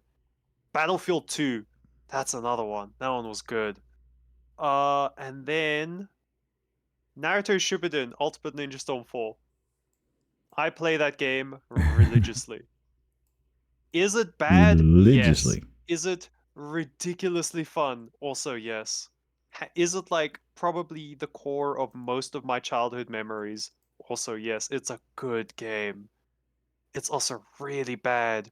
I wouldn't recommend purchasing it. But I've oh never my even lord, heard have of it. I had so much fun of it. I was a Naruto kid, like growing up. I knew everything about Naruto. Ask me now and I couldn't tell you a thing, but like I know a lot about it though. Yeah, unfortunately, I was not a Naruto kid. I was already a teenager. Actually, I was in my 20s when Naruto came out. Maybe later than that. I didn't grow up on Naruto. In fact, when it first came out, I didn't even watch it because I had other things I was taking care of at the time. I didn't watch Naruto until I sat around and went through the reruns much later on. Yeah, the first time I saw it was like on the TV at a hospital, and then I discovered like, and I was like, ah, that's neat. And then years later, I discovered it on YouTube. Before like YouTube took down animes on it. All right. So, what is your? So, you keep using this word yonks and years. Like, is Yonkers. yonks longer than a year, shorter than a year, or just a Yonkers is euphemism just for a period of time? Yonkers is just a long time ago. My older sister used it like I think twice, and then I have held on to it ever since. You swiped it from a sibling. That's She's also the that's reason fair. that if someone says Old MacDonald had a farm, my mind immediately says and Bingo was his name-o. Because Oh, she we would don't. she would sing it like that. She would go, Old MacDonald had a farm and Bingo was his name-o. And I was like, and that's stuck. That's because it's the same tune. It's like the same like da da da da da da da da da da da da da. Like so it like fits, but it's wrong. But it's in my head. But yeah. Well, so that tune goes to a lot of different songs. Yeah. It's comical, really, because music is this integral part that every society has. Like everybody's got music, and it's all the same notes. Everybody plays basically all the same notes, and you find that everybody has like almost the same childhood songs. Like they got together one day when this is a fabulous series of notes that just make children happy. Use that one, and then what eventually ended up happening on the other side of that is that everybody got different words for it. Use this things of notes and make it about how a child has eaten a grape and he must chop off his head in order to get rid of the grape. Jan Pirivit. South Afrikaans like nursery rhymes are very dark, though I guess some Coco English Melon ones has are as well. yeah. Like I think Ring Around the Rosie is quite dark. Ring Around the Rosie is dark. Yeah, it's about the Black Plague. Well, okay, yes. At least I think. I could be wrong. Well, This is the time where you correct me before I go the rest of my life teaching this. Yeah, but no, so it is about a disease. Yes, I don't know if it's necessarily the Black Plague specifically. I think it's Black Death, but it's basically about diseases. And that was used to teach you signs to how to recognize it. Oh. There. It's we're getting a history lesson right there in chat. So if you want to learn. No. It's fine. It's fine. So this is what we do around here. It's a good time. I don't know that I've ever had a Talk Tuesday that hasn't been educational, fun, and a learning experience. Exactly. Everyone's learning, even the people who didn't want to.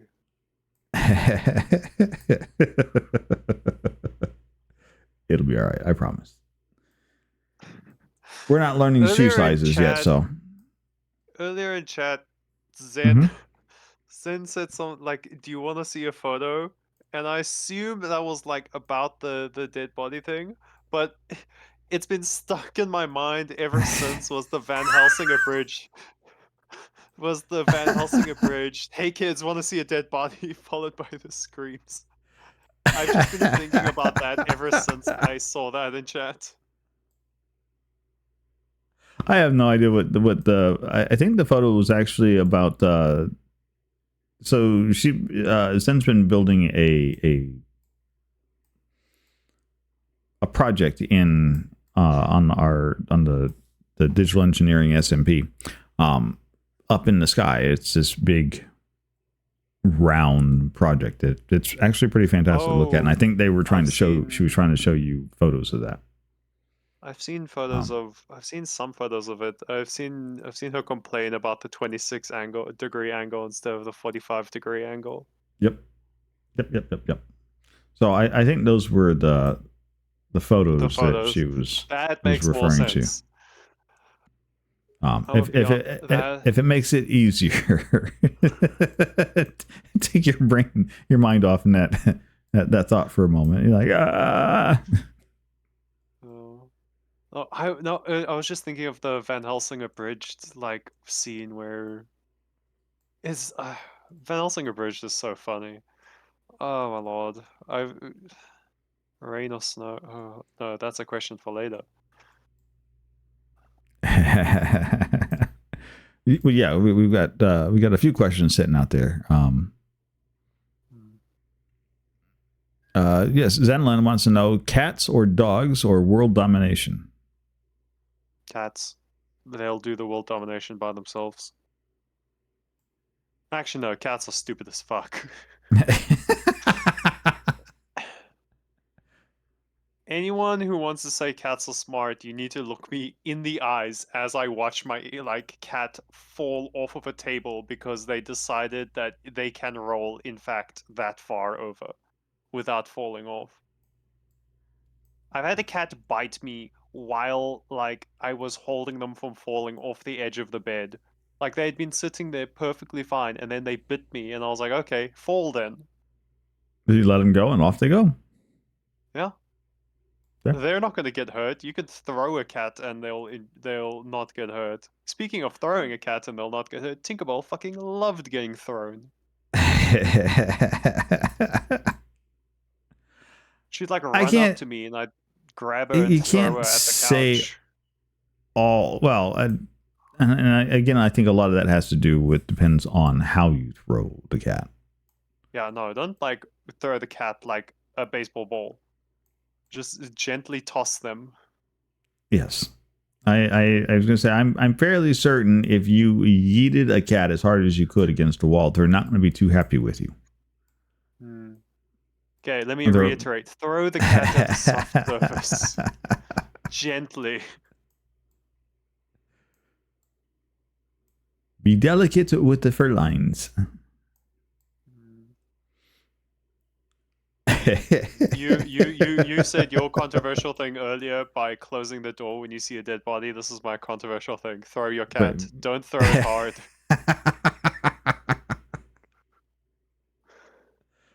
Let me preface this. I'm not endorsing this behavior. Please don't go out and do it, but this would be funny.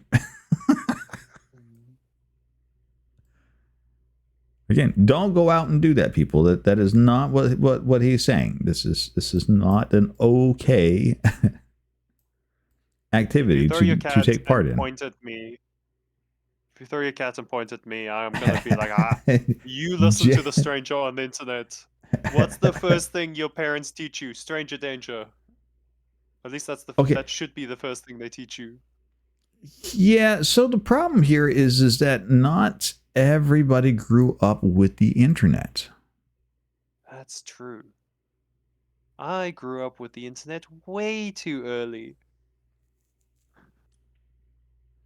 I didn't grow up with the internet. It wasn't a thing when I was a kid.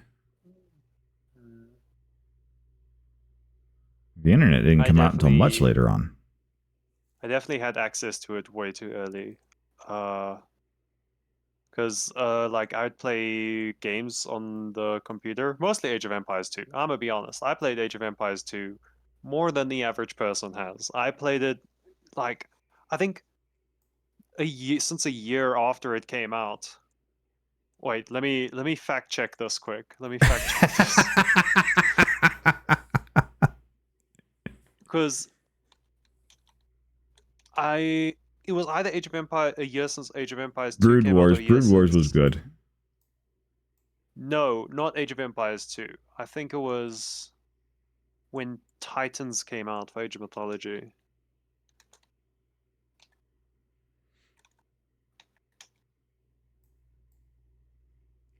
course, I was a huge King's Quest fanatic. I enjoyed every last one of those King's Quest games when they came out.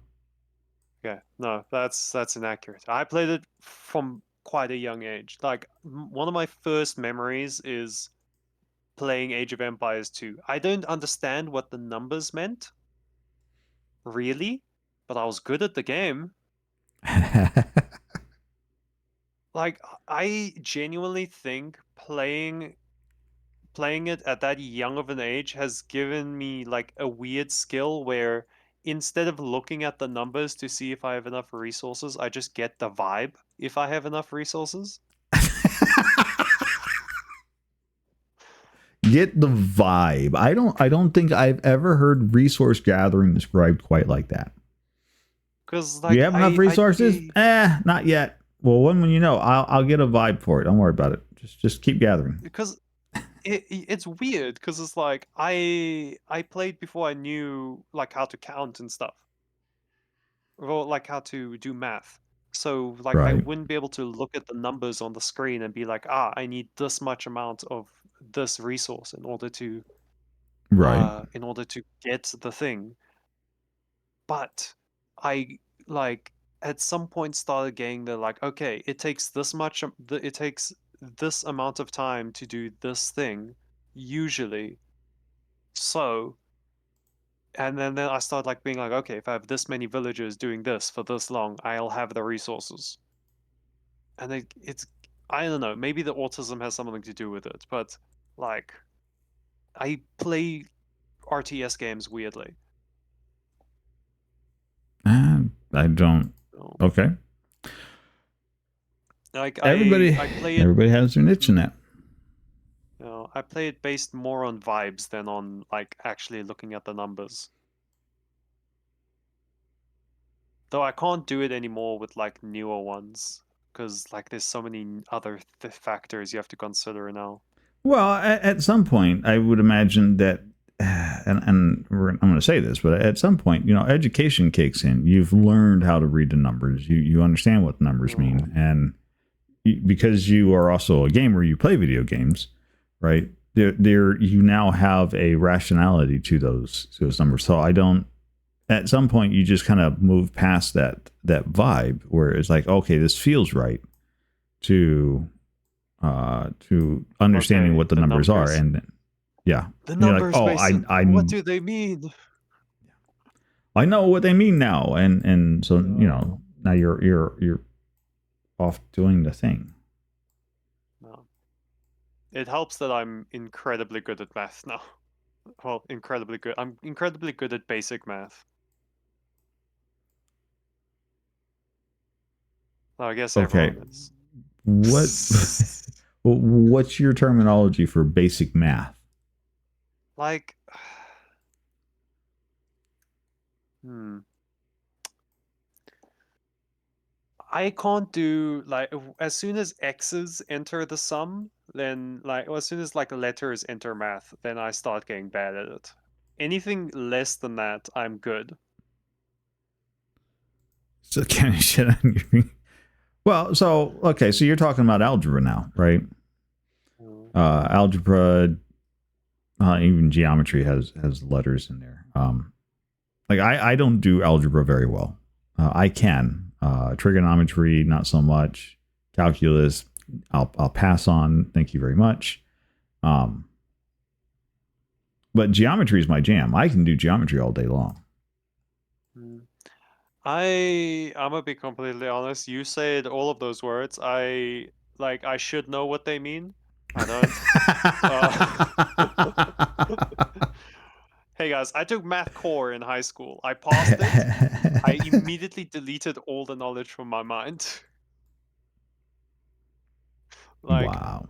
I know geometry is shapes, um, but everything else, no fucking clue. I would agree with you on that, Zoda. I would say calculus should be taught before algebra. That would definitely have made algebra a lot easier had I done calculus first.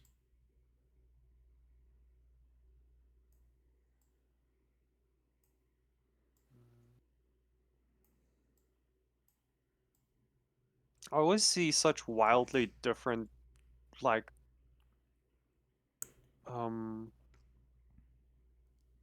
work, like, in the American, like, homework for the American education system.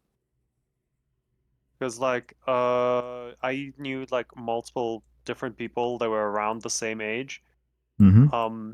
and taking the same subjects allegedly, but all of their, like, one person's stuff was, like, way harder than everyone else's, and one person's was like, I was like, I did this when I was, like, 3 years younger than you.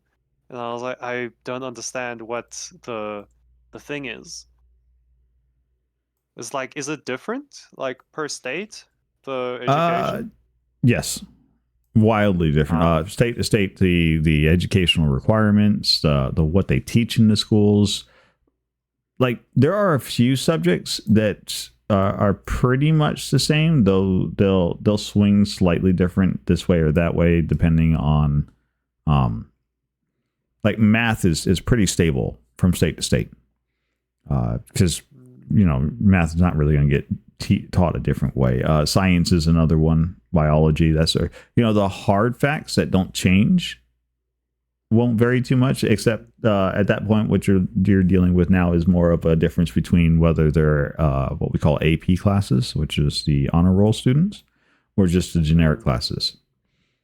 Like we have the easy mode classes, and then we have the okay, these guys are really smart. Put them away from all the dumb kids because they'll just get bullied a lot, and they don't get challenged in these easier classes.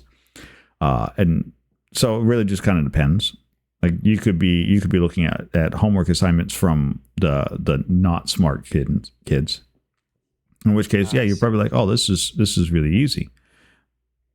But we have a thing here in the States where it's like, no child left behind is what they call it. And so even if you're doing really, really bad in school, they'll keep sending you forward. They'll figure out how to get you to pass the courses, and then they'll send you on to the next one. Like flunking I somebody is see. not something that happens an awful lot. I see. Interesting.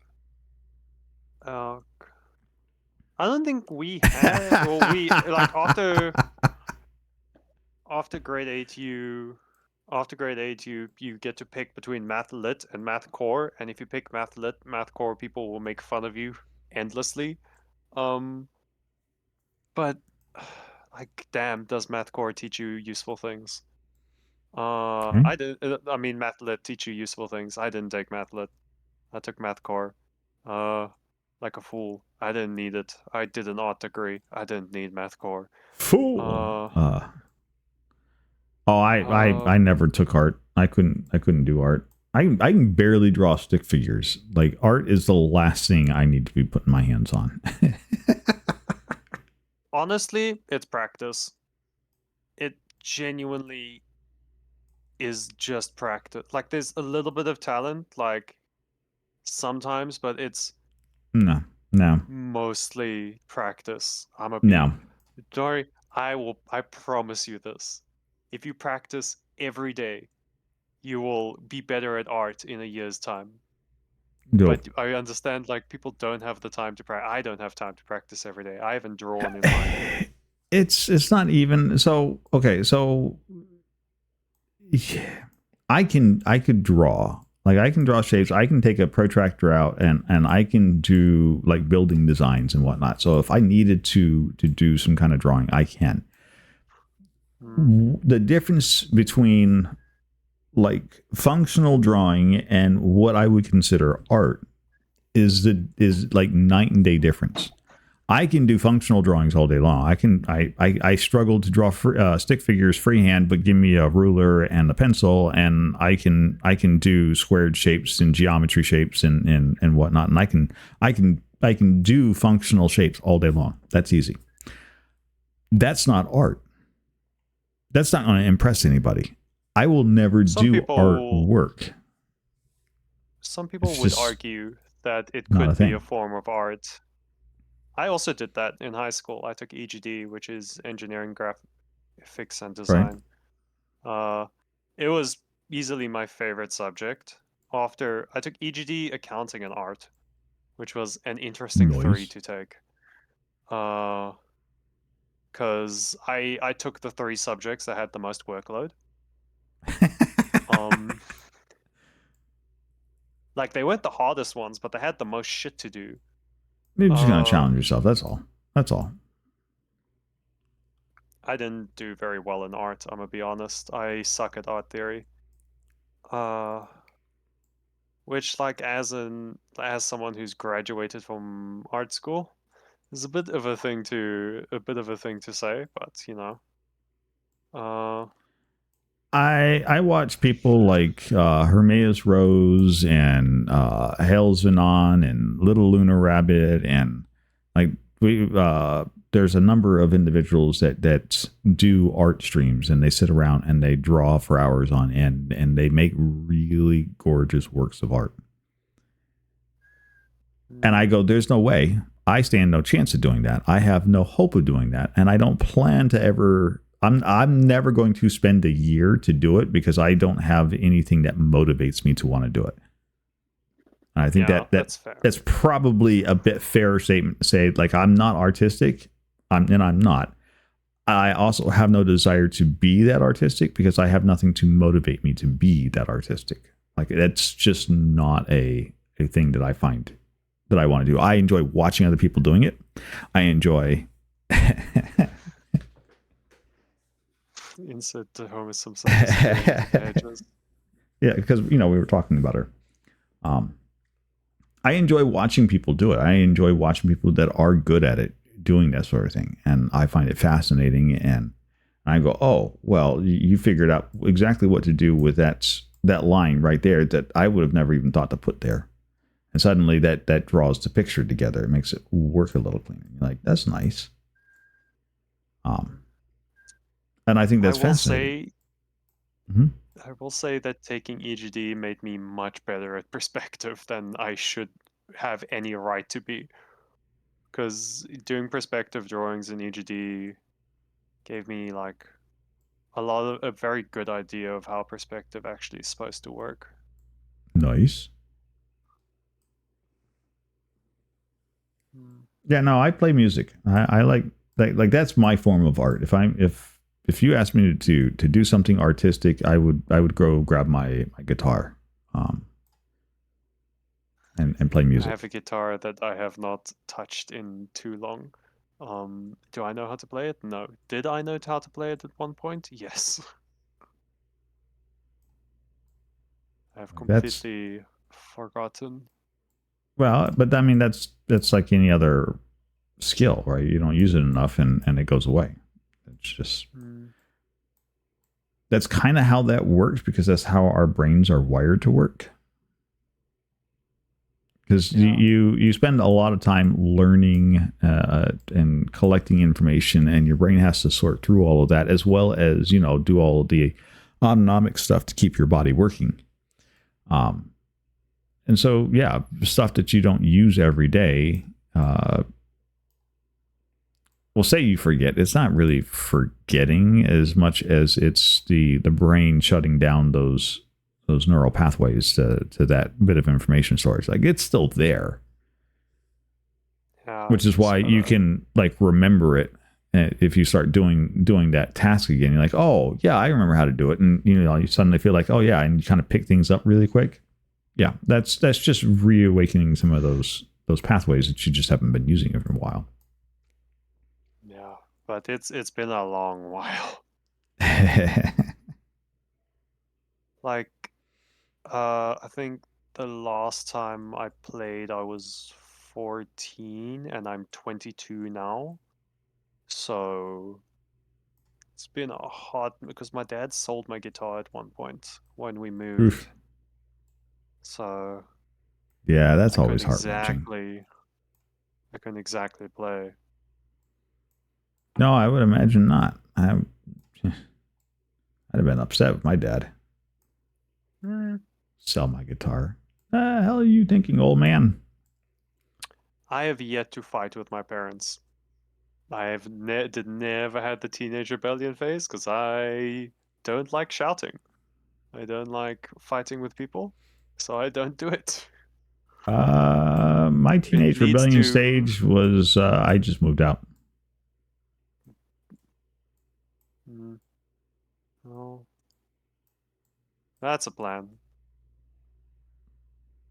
You know, worked for What was me. the last question? Just- we I have completely, I can't remember if I answered it.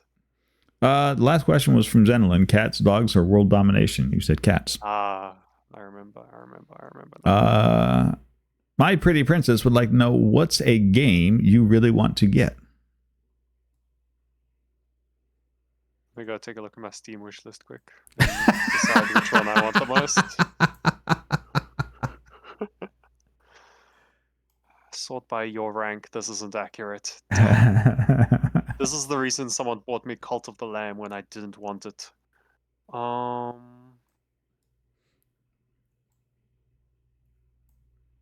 there you go. That'll teach you. Keep your list up to date. There is a series of games called Valkyria Chronicles. I really liked the first one. I bought the fourth one. When the fifth one comes out, I want that. That's my answer. Because there's nothing on my wish list I want right now, but I would really like a sequel to Valkyria Chronicles. You know, it works, right? They didn't say the game had to be out. No, I don't recall that being part of the question. Just a game that you want. Alternatively, if it's a game that I want that doesn't exist yet, I would like a real-time strategy game where you could possess your units, but a good one, not a shitty one like everyone that's on the market right now. I was going to say there are tons of games like that where you can take control of the avatars that you're controlling. I just don't know that any of them are very good.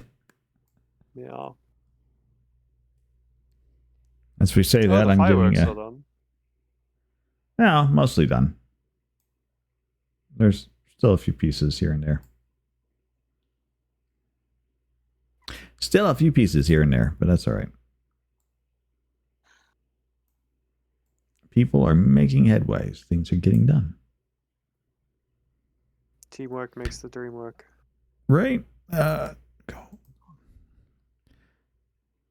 Zenlin would like to know the next First Descendant stream when? When you're keen to carry me again. That's my answer. I'm not doing that shit by myself. I did that by myself in the beta. I'm not doing that again. Someone can carry me this time. Carry you? Oh. You're saying you don't want to do it solo? I did it solo the first time. I don't want to do it again. I'll start doing it solo when I reach the point I was last time. But like so there is a point where you'll just start playing it on your own and streaming it on your own then. Yeah. But like, I don't know. With games like First Descendant and Warframe and stuff, I don't want to go through the story again. I don't want to have to do it again. And like, I spent like a good 10 hours. A good like 10 hours going through it in the beta and then leveling every character I got to the max. And then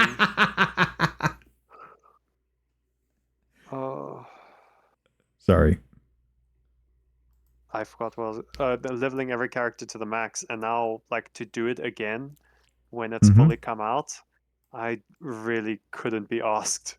So I'm like, all right, if someone wants to play with me and take me up to the point where up to the point in the story at least where I got to previously, sure, I'll stream it.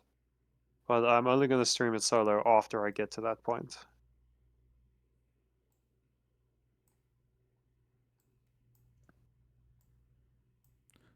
I would say it seems reasonable, but I mean, I don't know if that does seem reasonable. I don't play the game, so I didn't play it during beta, so I don't have any frame of reference for it. I've seen some people play it. I don't know. The It just most seems like overpowered another character is third-person the shooter second game. character you get. It's Warframe. It's a clone of it's Warframe but anime. That's what it is. Okay. Like I didn't see anything that like jumped off the page like, oh, I've got to play that. So I haven't. I've been doing a little bit of Once Human, which hasn't been too bad, but the reason I play it instead of Warframe is because there's too much to do in Warframe now. There's like my brother spent like 100 hours and then he finally beat the tutorial. That's what he told me, and I was like, nah. Warframe. Nah. If you want to do Warframe nowadays, you have to. If you want to do Warframe, you have to plan for. I would say spending money is actually probably the fastest way to get anything done in that game. Yep. Same in First Descendants, but in First Descendants, it's early enough in the game's like existence that there isn't a bunch of like a whole lot of story out that I have to go through everything over and over and over again. Mm-hmm. So like with this, I can just get through like what the story of it is. It's like Genshin as well. I've played Genshin since it came out. And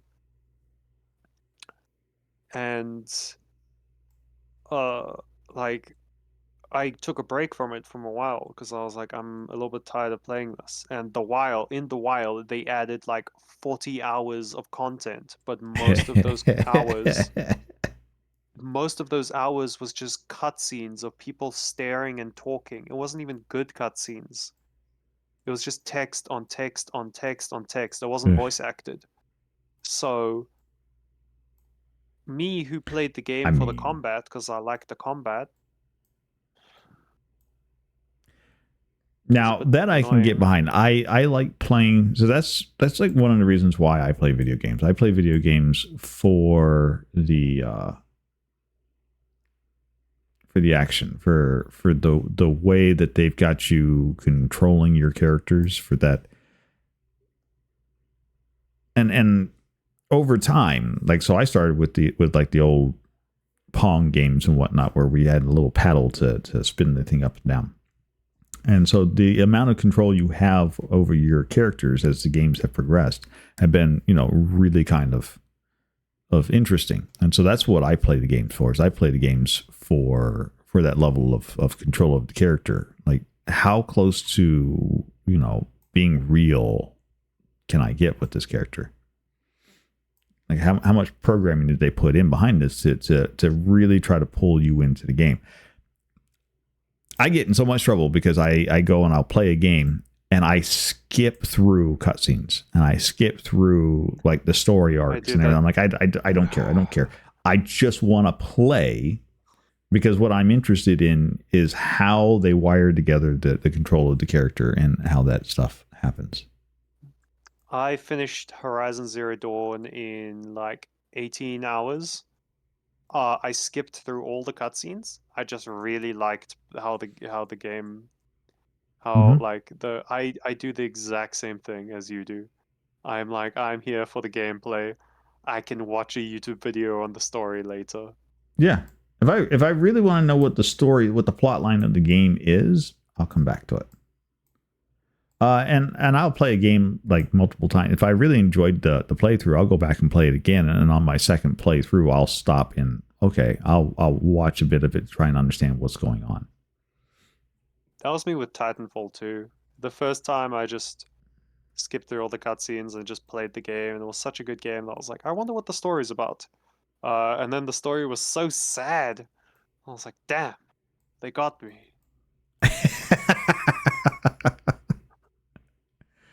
I just don't.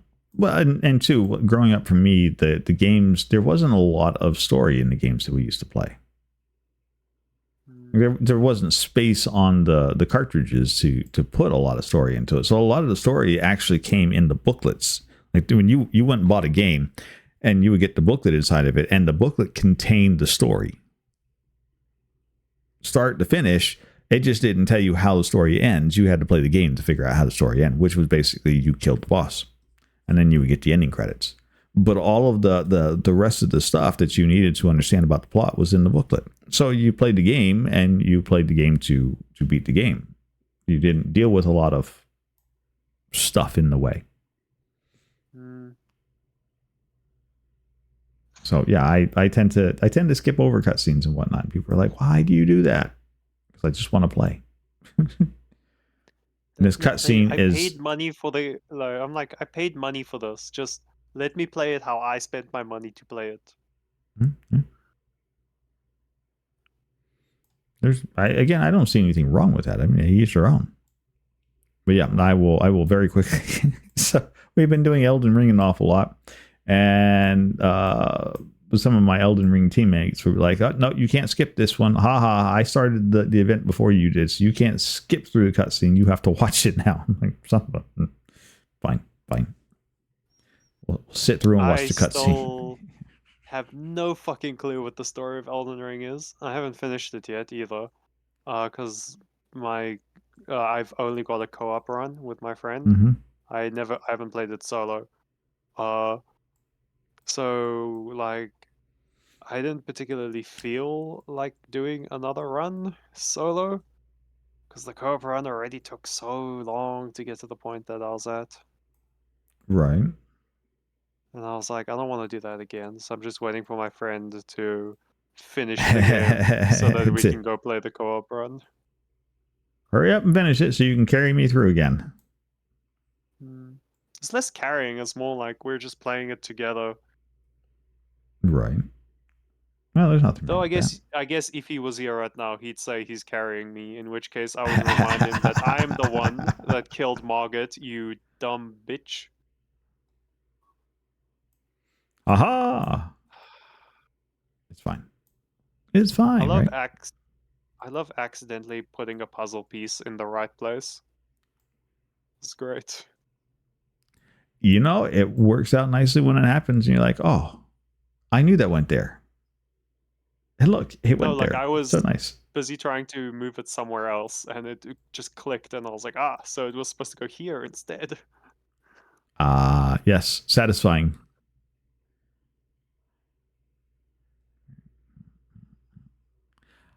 Soda says we've done this puzzle before. I don't recognize doing this puzzle before, but I'll take his word on that one. Let's see. We did that one. Rambling Danny says, most important question, Gatsby or Bunny Chow? Neither. I don't like either. If I had to pick, Bunny Chow. But I don't like either of them. It's too much bread. It's too much bread. No, you can't blaspheme me. It's too much bread.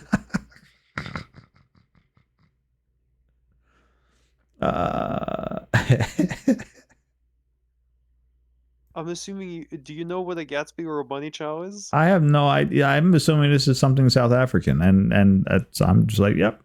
You two know what you're talking about. A Gatsby is like a big long hot dog roll that has like chips and sauce and like various other toppings on it. A Bunny Chow is you take a loaf of bread, you rip out the insides of it, and you fill it with curry. Okay. So we have I had a thing we used to make in Puerto Rico all the time that we would eat on all day, which is very similar to your Bunny Chow. We made in Puerto Rico every morning we would make these. You would go down the road and you would buy from the baker because they cooked it fresh every day. It's called pan de agua, which was bread that was cooked in water, so to speak. It had a very hard outer shell, and you crack it open, and the inside is gooey. So you scoop the inside out, and you throw the inside in the pan, you fry it up with whatever you want, eggs, vegetable matter, meat, whatever you happen to have laying around. And once it's all fried up, you put it back inside the bun, close it up, i.e., fry off the end so it seals everything in, and then you let it. You wrap it up and you take it and you eat on that all day long. It's absolutely fantastic. That sounds great. Anyways, speaking of fried things, Danny, my favorite South African thing. My favorite South African thing is vetkoek. Vetkoek and curried mince. That is my favorite South African thing. I need a recipe. Well, yeah. You can go. So the recipe is easy to make pan de agua. At least the bread portion, because there's plenty of recipes that'll teach you how to make it online. There's actually a couple of YouTube videos because I've watched them. Like, yeah, this is how you make it. I'm like, yep, that's right.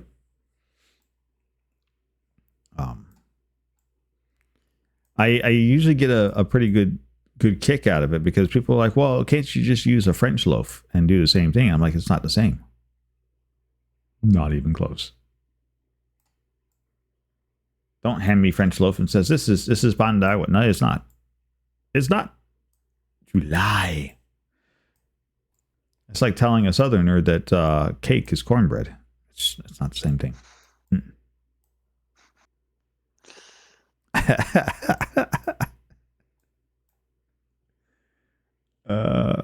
But I think every place has their thing like that, right? Every culture has fried bread. Every culture has a sword. Every culture has something. No, I'll wait until that question. I feel my answer may be controversial. You're welcome to answer it. Go ahead for it. A milk tart, mulva pudding, or peppermint tart? Not even certain I'm saying these words right, but I'm assuming so. None of them.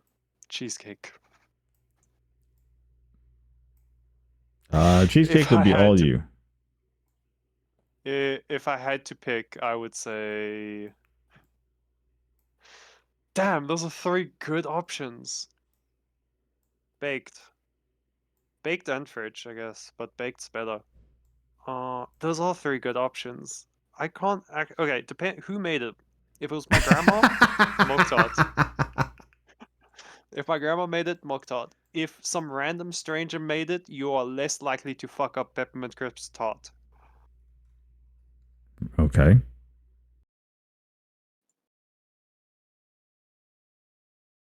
Peppermint crisp tart is the least hard thing to fuck up. You are literally taking a can and a thing of peppermint crisp. That's it. If you somehow fuck that up, I am genuinely impressed. You'd be surprised. I grew up. My best friend as a kid, his sister could screw up boiling water. I have seen them burn water. Just think on that one. It's easy. You forget that it's boiling. Okay, forgetting that it's boiling is one thing. She burned water while watching the pot. Okay, that's genuinely impressive. At that point, I'm not even mad. I'm just like, how?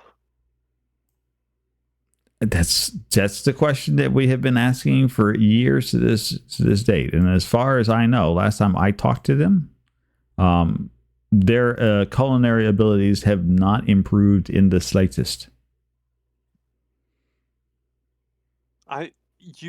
But I'm gonna be honest. You can only go up from burning water. No, apparently not. Apparently, you can absolutely, remain perfectly the same. No, but I'm saying, like, you can't get worse than that. Surely not. I've not been brave enough to go try her cooking, so I don't know what to tell you. I feel bad for that household, but that's about as best as I'm going to put for them. Like, nope. I think I will pass on eating over there. Thank you very much. like I almost feel like that if you can burn water, then you need to be on a Fear Factor show and just be like, here, try my cooking.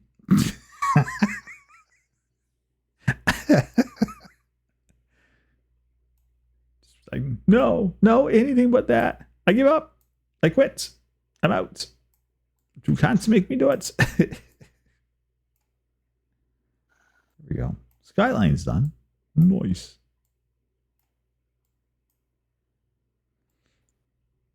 It's fine. It's fine. If you can burn water, you need to be on the FBI watch.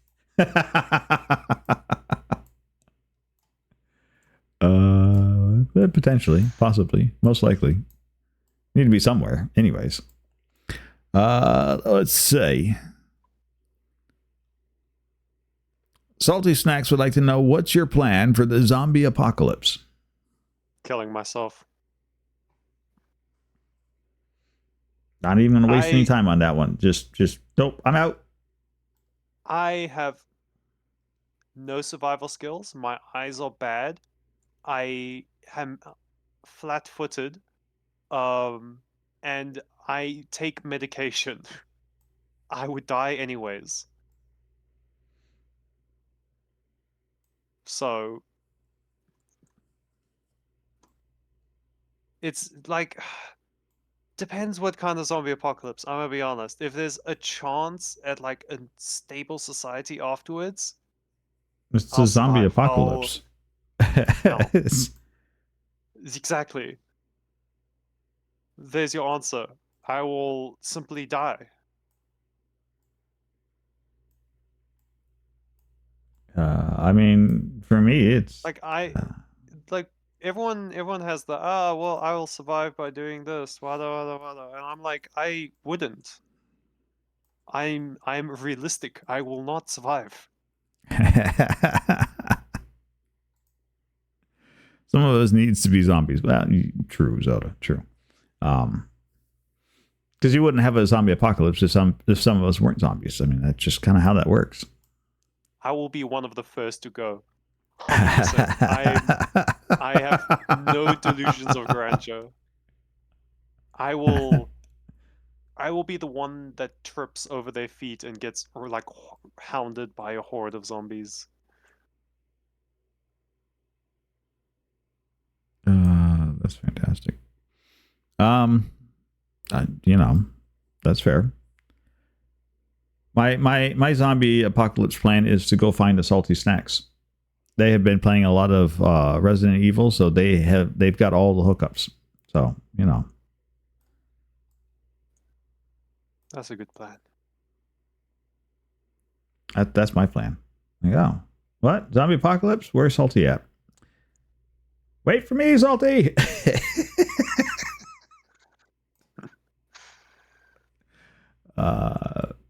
But no, it's fine.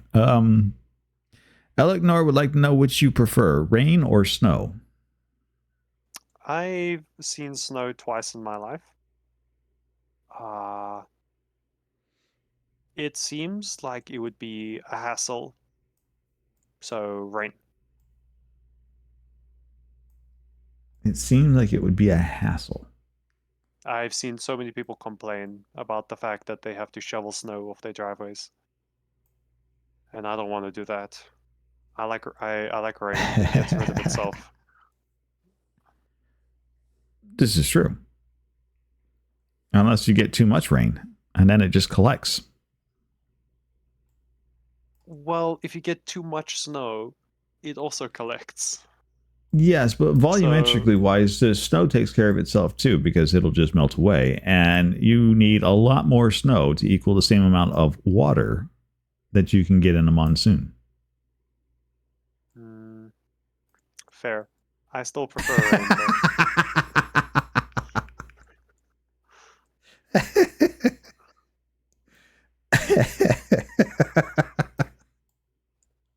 I love questions like these. These are just, fun. Like, yeah, but oh, right, yeah, okay, that makes sense. Fair. They're fun questions like that. I've been somewhere where there's been too much snow, and I've been somewhere where there's been too much rain. Uh, Granted, our too much rain isn't as bad as like other places too much rain is.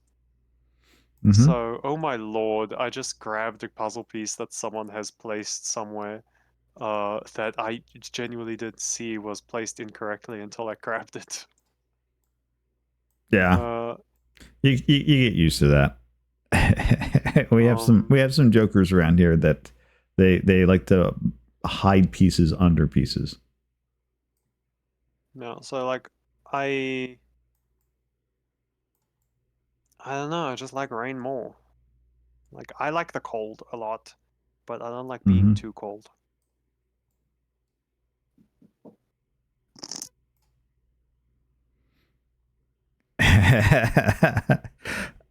Bunny, in this particular instance, if you look at my score, like I have been doing work on this puzzle. Just saying, I have been putting in work. Calling myself out. My brother just walked No. in asking me not to say that.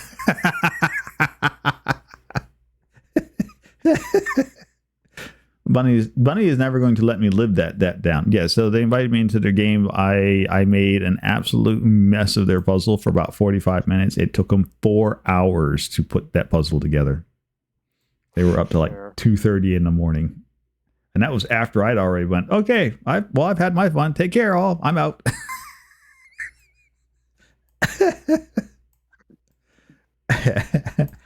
It's Wars.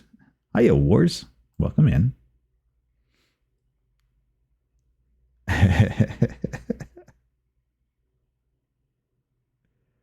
It's fine. It's fine. I have no regrets. 10 out of 10 would do it again.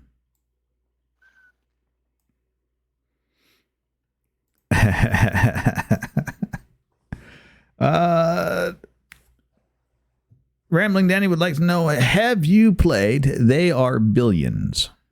No. No. It's on my Steam wish list. I haven't played it. I hadn't even heard of it, so catch me up. It's like a game where there's like tons and tons of zombies that just appear and start charging at you, and you need to build up defenses. At least I think that's it. There's like a bunch of games like that. I think that's the correct one. Steampunk, yeah. Steampunk Zombie Apocalypse. Ah. Hey, that's a game. We're talking about steampunk. And I don't, again, you said something and my brain went in a completely different direction, and I will apologize for it. But Shadowrun. Have you ever played Shadowrun? The tabletop RPG? Either? No. I've heard of it, never played it. Well, so there was also, they made it a video game at one point too. I used to, that was like my favorite tabletop RPG was Shadowrun. I would play the absolute dog mess out of that. I actually ran a Shadowrun game for a while.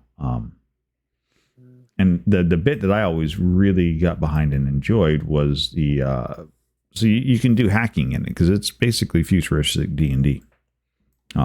So take magic and tech, and they've smashed themselves together during a great falling out that occurred in the world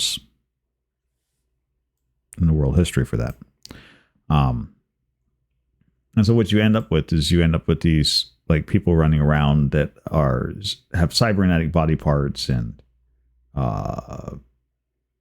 firing guns and weaving magic spells and hacking computers, and like I enjoyed it. It's one of my favorite tabletop RPGs. And I've always been really disappointed in every time they go and make a video game out of it, because they never capture the essence of what is the Shadowrun, which is unfortunate.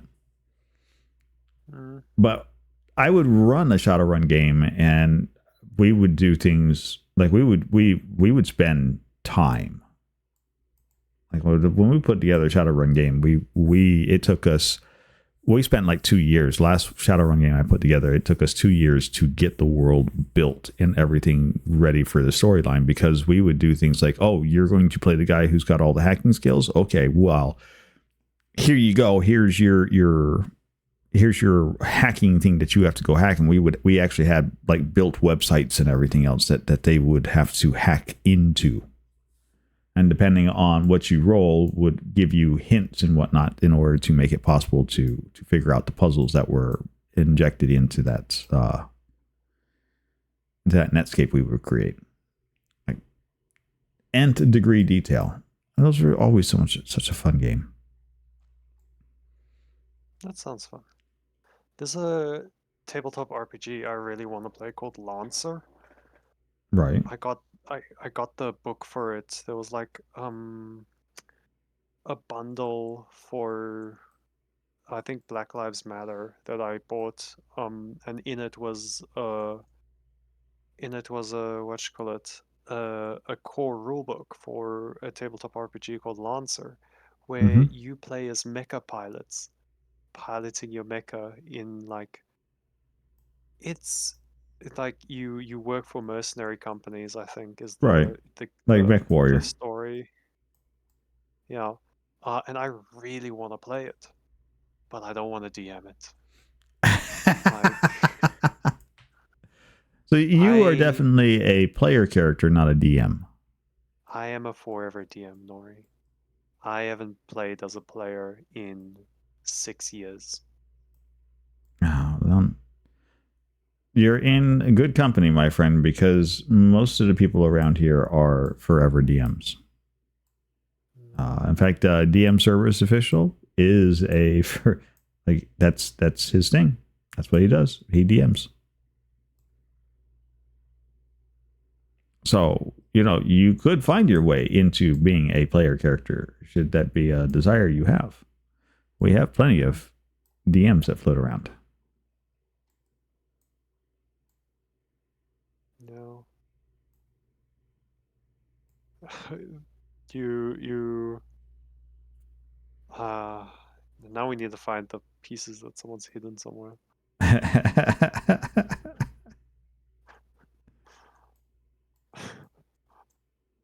Nope, that's it. Yay. It's done.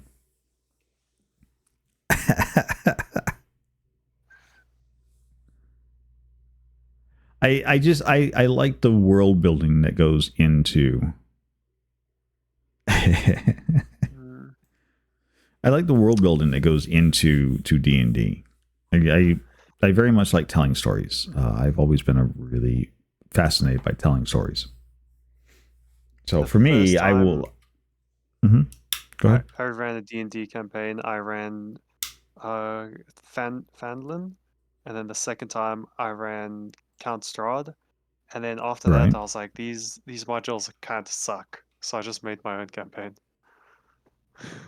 So now I have 2 different D&D campaigns that I have running over like 6 separate tables. Nothing wrong with that. The PTSD curses. I've always played as a DM. I've played a character a couple of times. Like my start into D&D was as a player character.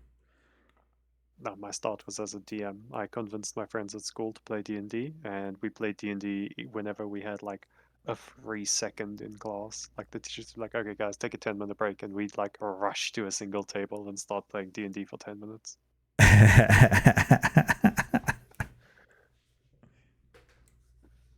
Oof, oof. Looks like Danny's got some pain over that.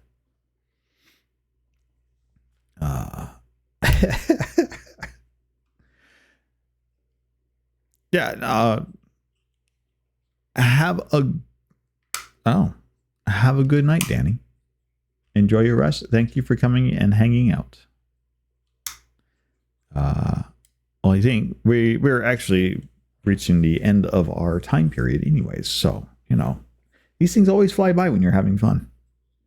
Gotta speed run those questions now.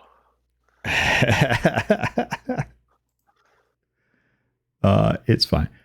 It is absolutely fine. We got through all of the questions that we had, and then a few extra ones. Yeah, you got through a few extra ones. We still have a couple more we have to take care of before we're out the door anyway, so you're fine. unless you're like, I don't want to answer anymore, please.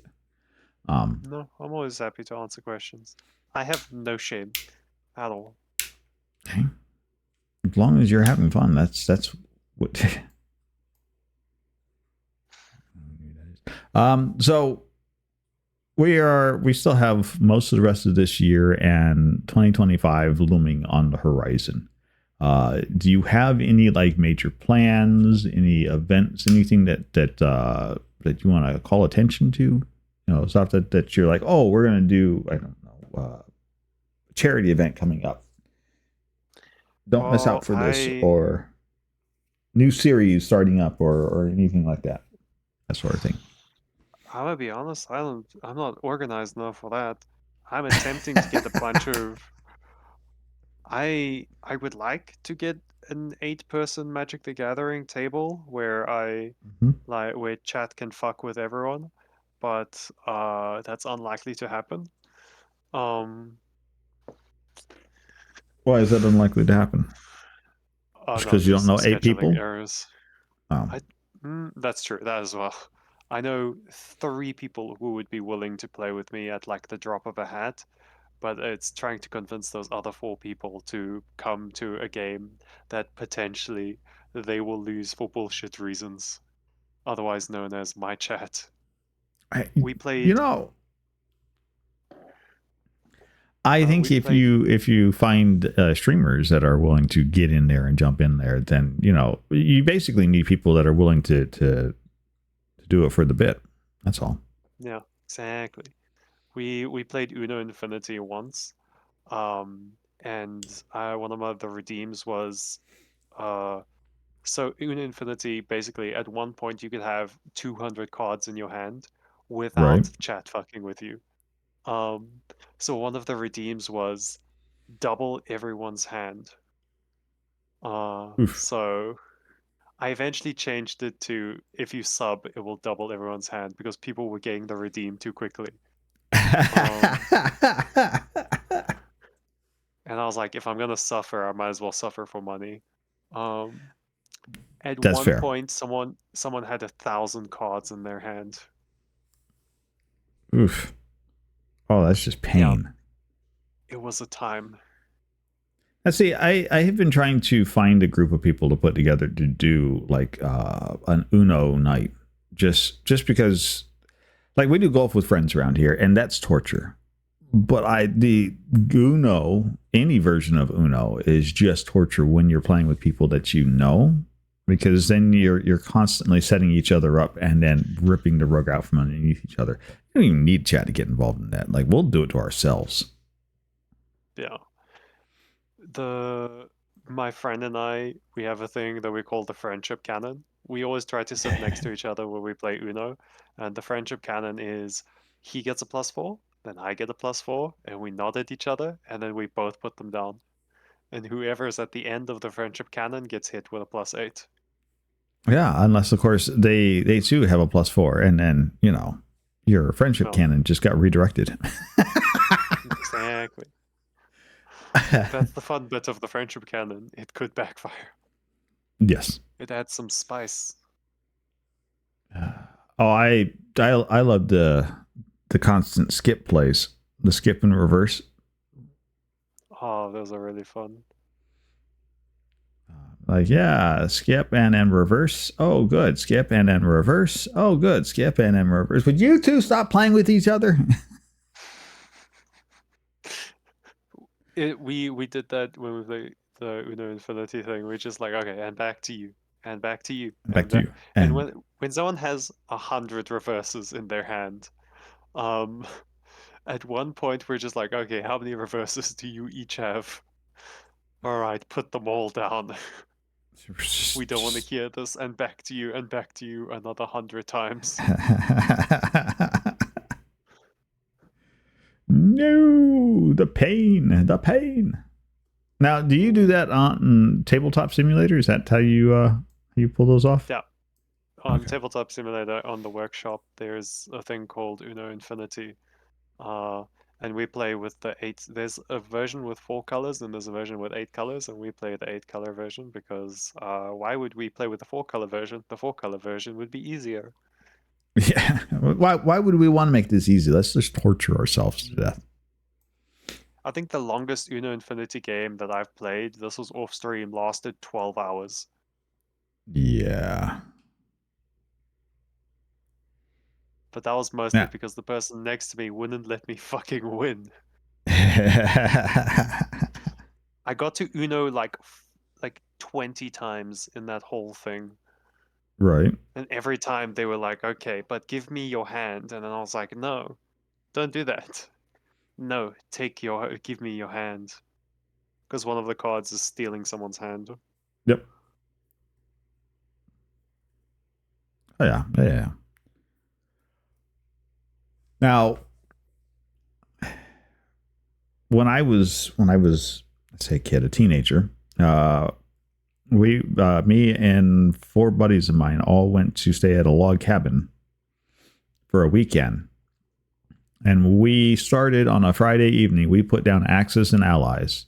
And by the time it was time for us to pack up and leave to go home, we still hadn't finished the game that we had started on that Friday evening. And we played the entire time, except for the few times where we stopped to go when we were sleeping, or the 1 or 2 times that we went down to the lake to go swim for like an hour. Like, that's all we did for that entire weekend, was just play Axis and Allies. And still never finished that up. Just, I once went to a friend's house and they had nothing but Monopoly. But we were like, Monopoly's so boring. So Monopoly, you'll sit at for a while. Yeah, but they had like 4 Monopoly boards. And we were like, but Mm-hmm. what if we link all 4 boards together? What if we did that? So you had 6 people playing Monopoly with 4 separate boards. It was a horrendous. We had to pull out our phones and use calculators instead of the money at one point. I imagine so. All right. So last question, and then the only other thing you have to decide on after this is where you want to send this collection of people off to go raid. You're either talking to a new person starting up streaming or a younger version of you, whichever makes it easier to answer the question. What is a single piece of advice that you would give either a new streamer or an earlier version of yourself about streaming that you've learned? It's been like, if I had known that then, life would have been so much easier. I'd say don't be afraid to self-promote. Like, when I was starting out, I didn't want to tell people that I'm streaming because I was like, this is El Kringe, the 2B streaming and like have no one watching. But like, the Twitch kind of sucks with people discovering you. Mm-hmm. So like, don't be afraid to go like in Discord chats, like, unless it's against the rules, right? Guys, don't break the rules of Discord servers. There's a reason that people want those there. And like, if they have a channel that says, oh, you can self-promote here, fucking do that shit. Self-promote. Just like, it's a good way to get people to at least start watching you. Right. And like, I guess you have to be a little bit shameless self-promoting. Like, don't do it to a point where the only reason you're in the Discord server is to self-promote. Right. But do self-promote yourself. Like, you're not going to get anywhere if you don't. Or if you do, you're just going to get there very slowly. That's a very good point. Yeah, self-promotion is good. I know there's a number of Discords that will let people just throw in their go live messages and whatnot. I in fact actually pay for a service that will, if somebody goes, hey, I want to promote in here, then I just go add you to the list, and it does all the printing in that going live channel. Like, it's a little tool. I don't add I don't just add everybody to it. Like, I do that by request. If somebody's like, hey, I would like that to happen for me, I'm sure I'll stick it in there. We have like 250 slots available for that, and I still have like 220 open slots. So it's like, hey, you want it, just say so, and we'll stick you in there. It's not a big deal. But no, self-promotion is good. It helps to spread the message. I would also extend that and say, always raid. Like, I found that to be the easiest way to do a self-promotion, especially a self-promotion to somebody else's channel. Is you raid into them. You should shamelessly raid. In fact, if I'm about to give like possibly the most wild piece of advice. I don't raid big channels, right? Because I like raiding my friends. You should raid big channels. If you see a big channel, raid it.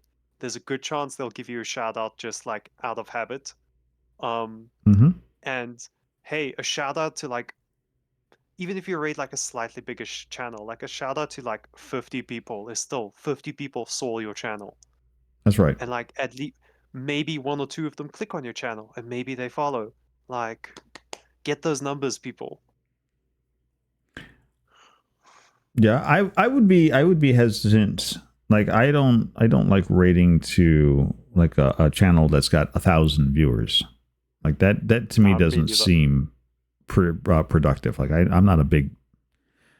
I like rating big channels. I like rating people that are playing the same game that I am, and I will rate into somebody who's got potentially more viewers than I do. But I don't typically rate into like thousands, because I'm like, okay, I've got 5 people that's no, that doesn't look right. But absolutely rating into other channels is a good way to meet people, to make new community meets, and yes, I will absolutely rate in somebody who's got 30 or 40 viewers with my 5 to 10 people or so. I just like raiding my friends most of the time, because a lot of the time it's people I know who are also trying to get like affiliate or something, and I'm like, right, let me go raid them. Or I'll see someone live in your channel and in like in your server, and I'm like, right, easy raid. I don't have to go search for like 10 minutes for someone to raid. It's easy, right? Like, it's fine. I don't like raiding people I don't know. And I just assume that everyone in your server is not a terrible person. So. Well, that's awfully nice to say. Yeah, I would like to think that not everybody in the server is a terrible person. Bold assumption, I know. I just assume that like everyone here is decent, because like I was on a friend's stream once and they like raided someone. And then the person started saying racial slurs after they got raided, and I was like, yeah, never I'm not coming in my back. life. Yeah. No. So I don't want to send my audience to like that kind of channel. So at least I know like with people I follow and people like in Bunny, like your you're too fluffy to be a chaos gremlin. I'm sorry. These people I follow, or like people in your server, I'm like, okay, that's not going to happen. No, that's never going to be a thing around here. No. We don't breed that sort of. I say breed. We don't tend to pick up people like that. They don't tend to stick around. Mostly because we're a little bit more relaxed and a little bit more slower pace on things, and so yeah, probably pretty safe. That being said, where would you like to send this raid that we have out to, so we can go tell them all about Wee Brownies? Let's see. Who? Let me scroll through my follow list. Okay, I see 2 people. I see 2 options. I'm going to flip a coin. Huh? because in the end, everything depends on luck. And who am I not to I just googled luck instead of flip a coin. What the fuck is wrong with me? Okay. It's fine. It's fine. Heads, it's gonna be someone I know called Ems. Tails, it's going to be Squirrel. Okay, it's Tails. Let us raid Squirrel. Swift We're gonna Squirrel. go raid Swifty Squirrel. Okay. Well, Swifty will know exactly what's happening here. Then that makes it easier. Okay, well, it has been an absolute thrill. I am sorry to have kept you up so late. I know it's very late for you, but I do appreciate you coming by, hanging out, sitting with us, and giving us this chance to sit down, talk with you, get to know you even better. It's been a fantastic good time. Thank you. Thank you too. And for everybody out there, right? Oh, let's not forget, we'll do the things, right? So we don't usually do these shout outs very often because we have all of the automated stuff turned on, but there we go. So there, up in the top of the corner, you should have a little heart that just showed up. If it's not lit up, then you were doing it wrong. We have been spending an absolutely fantastic and phenomenal night with Wee Brownies tonight. It's been a good time. Very early in the morning for him. It's not so early in the morning, not so early in the afternoon for us, but it's still been a good time. Make certain that you've got that lit up and done correctly. Weebs, I am going to go ahead and deafen myself, and then I'll do all closeout and everything else. You are welcome to take off. Go hit the hay. Go get yourself something to eat. Go do whatever, because you came straight from here, right off from a stream yourself. So you've got to be tired, my dude. So go take care of you. Yep. All right. Well, it was nice being here. Thank you all for your questions. I'm gonna go take a nap. Sounds like a plan. Cheers.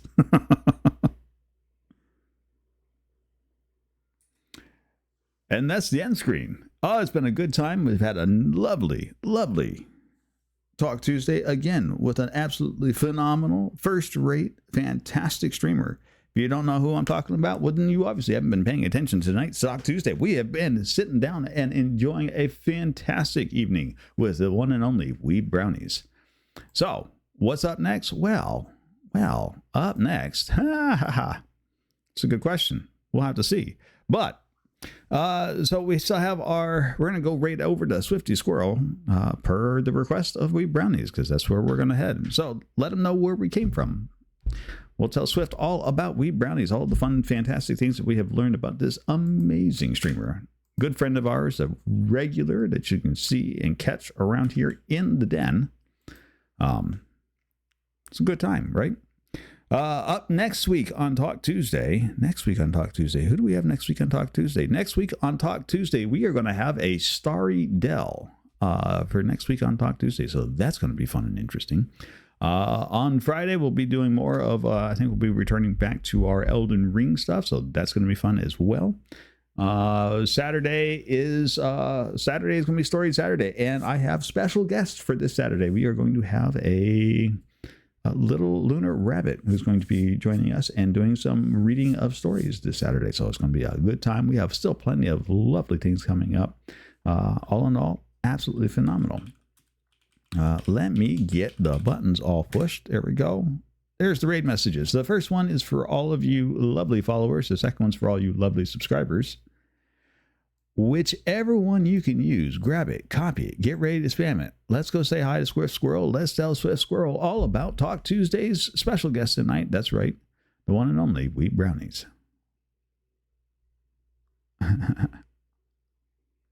That looks like our season 1.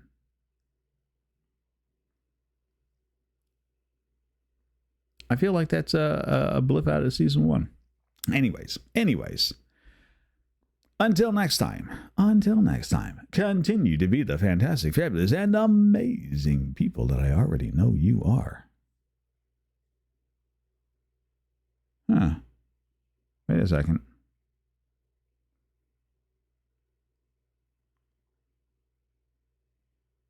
Why did it not put up the raid stuff?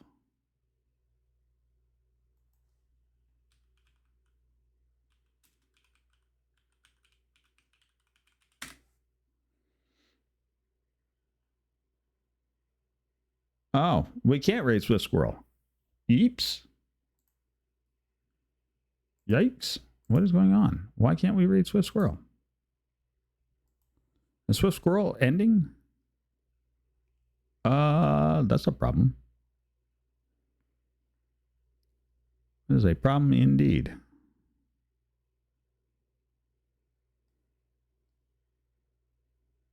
Oh.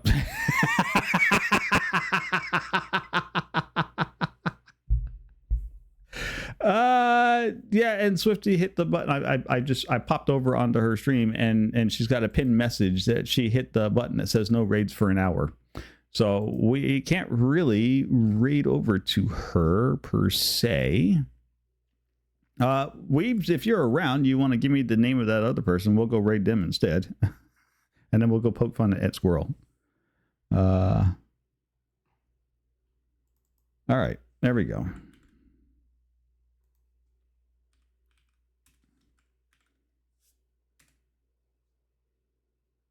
What do you mean? Oh.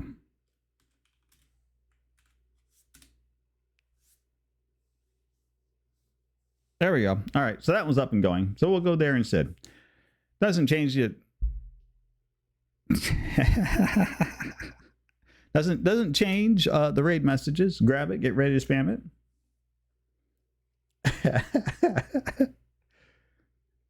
I am going to go over and poke fun at the squirrel after we get done with the raid anyway, so this is going to be fun.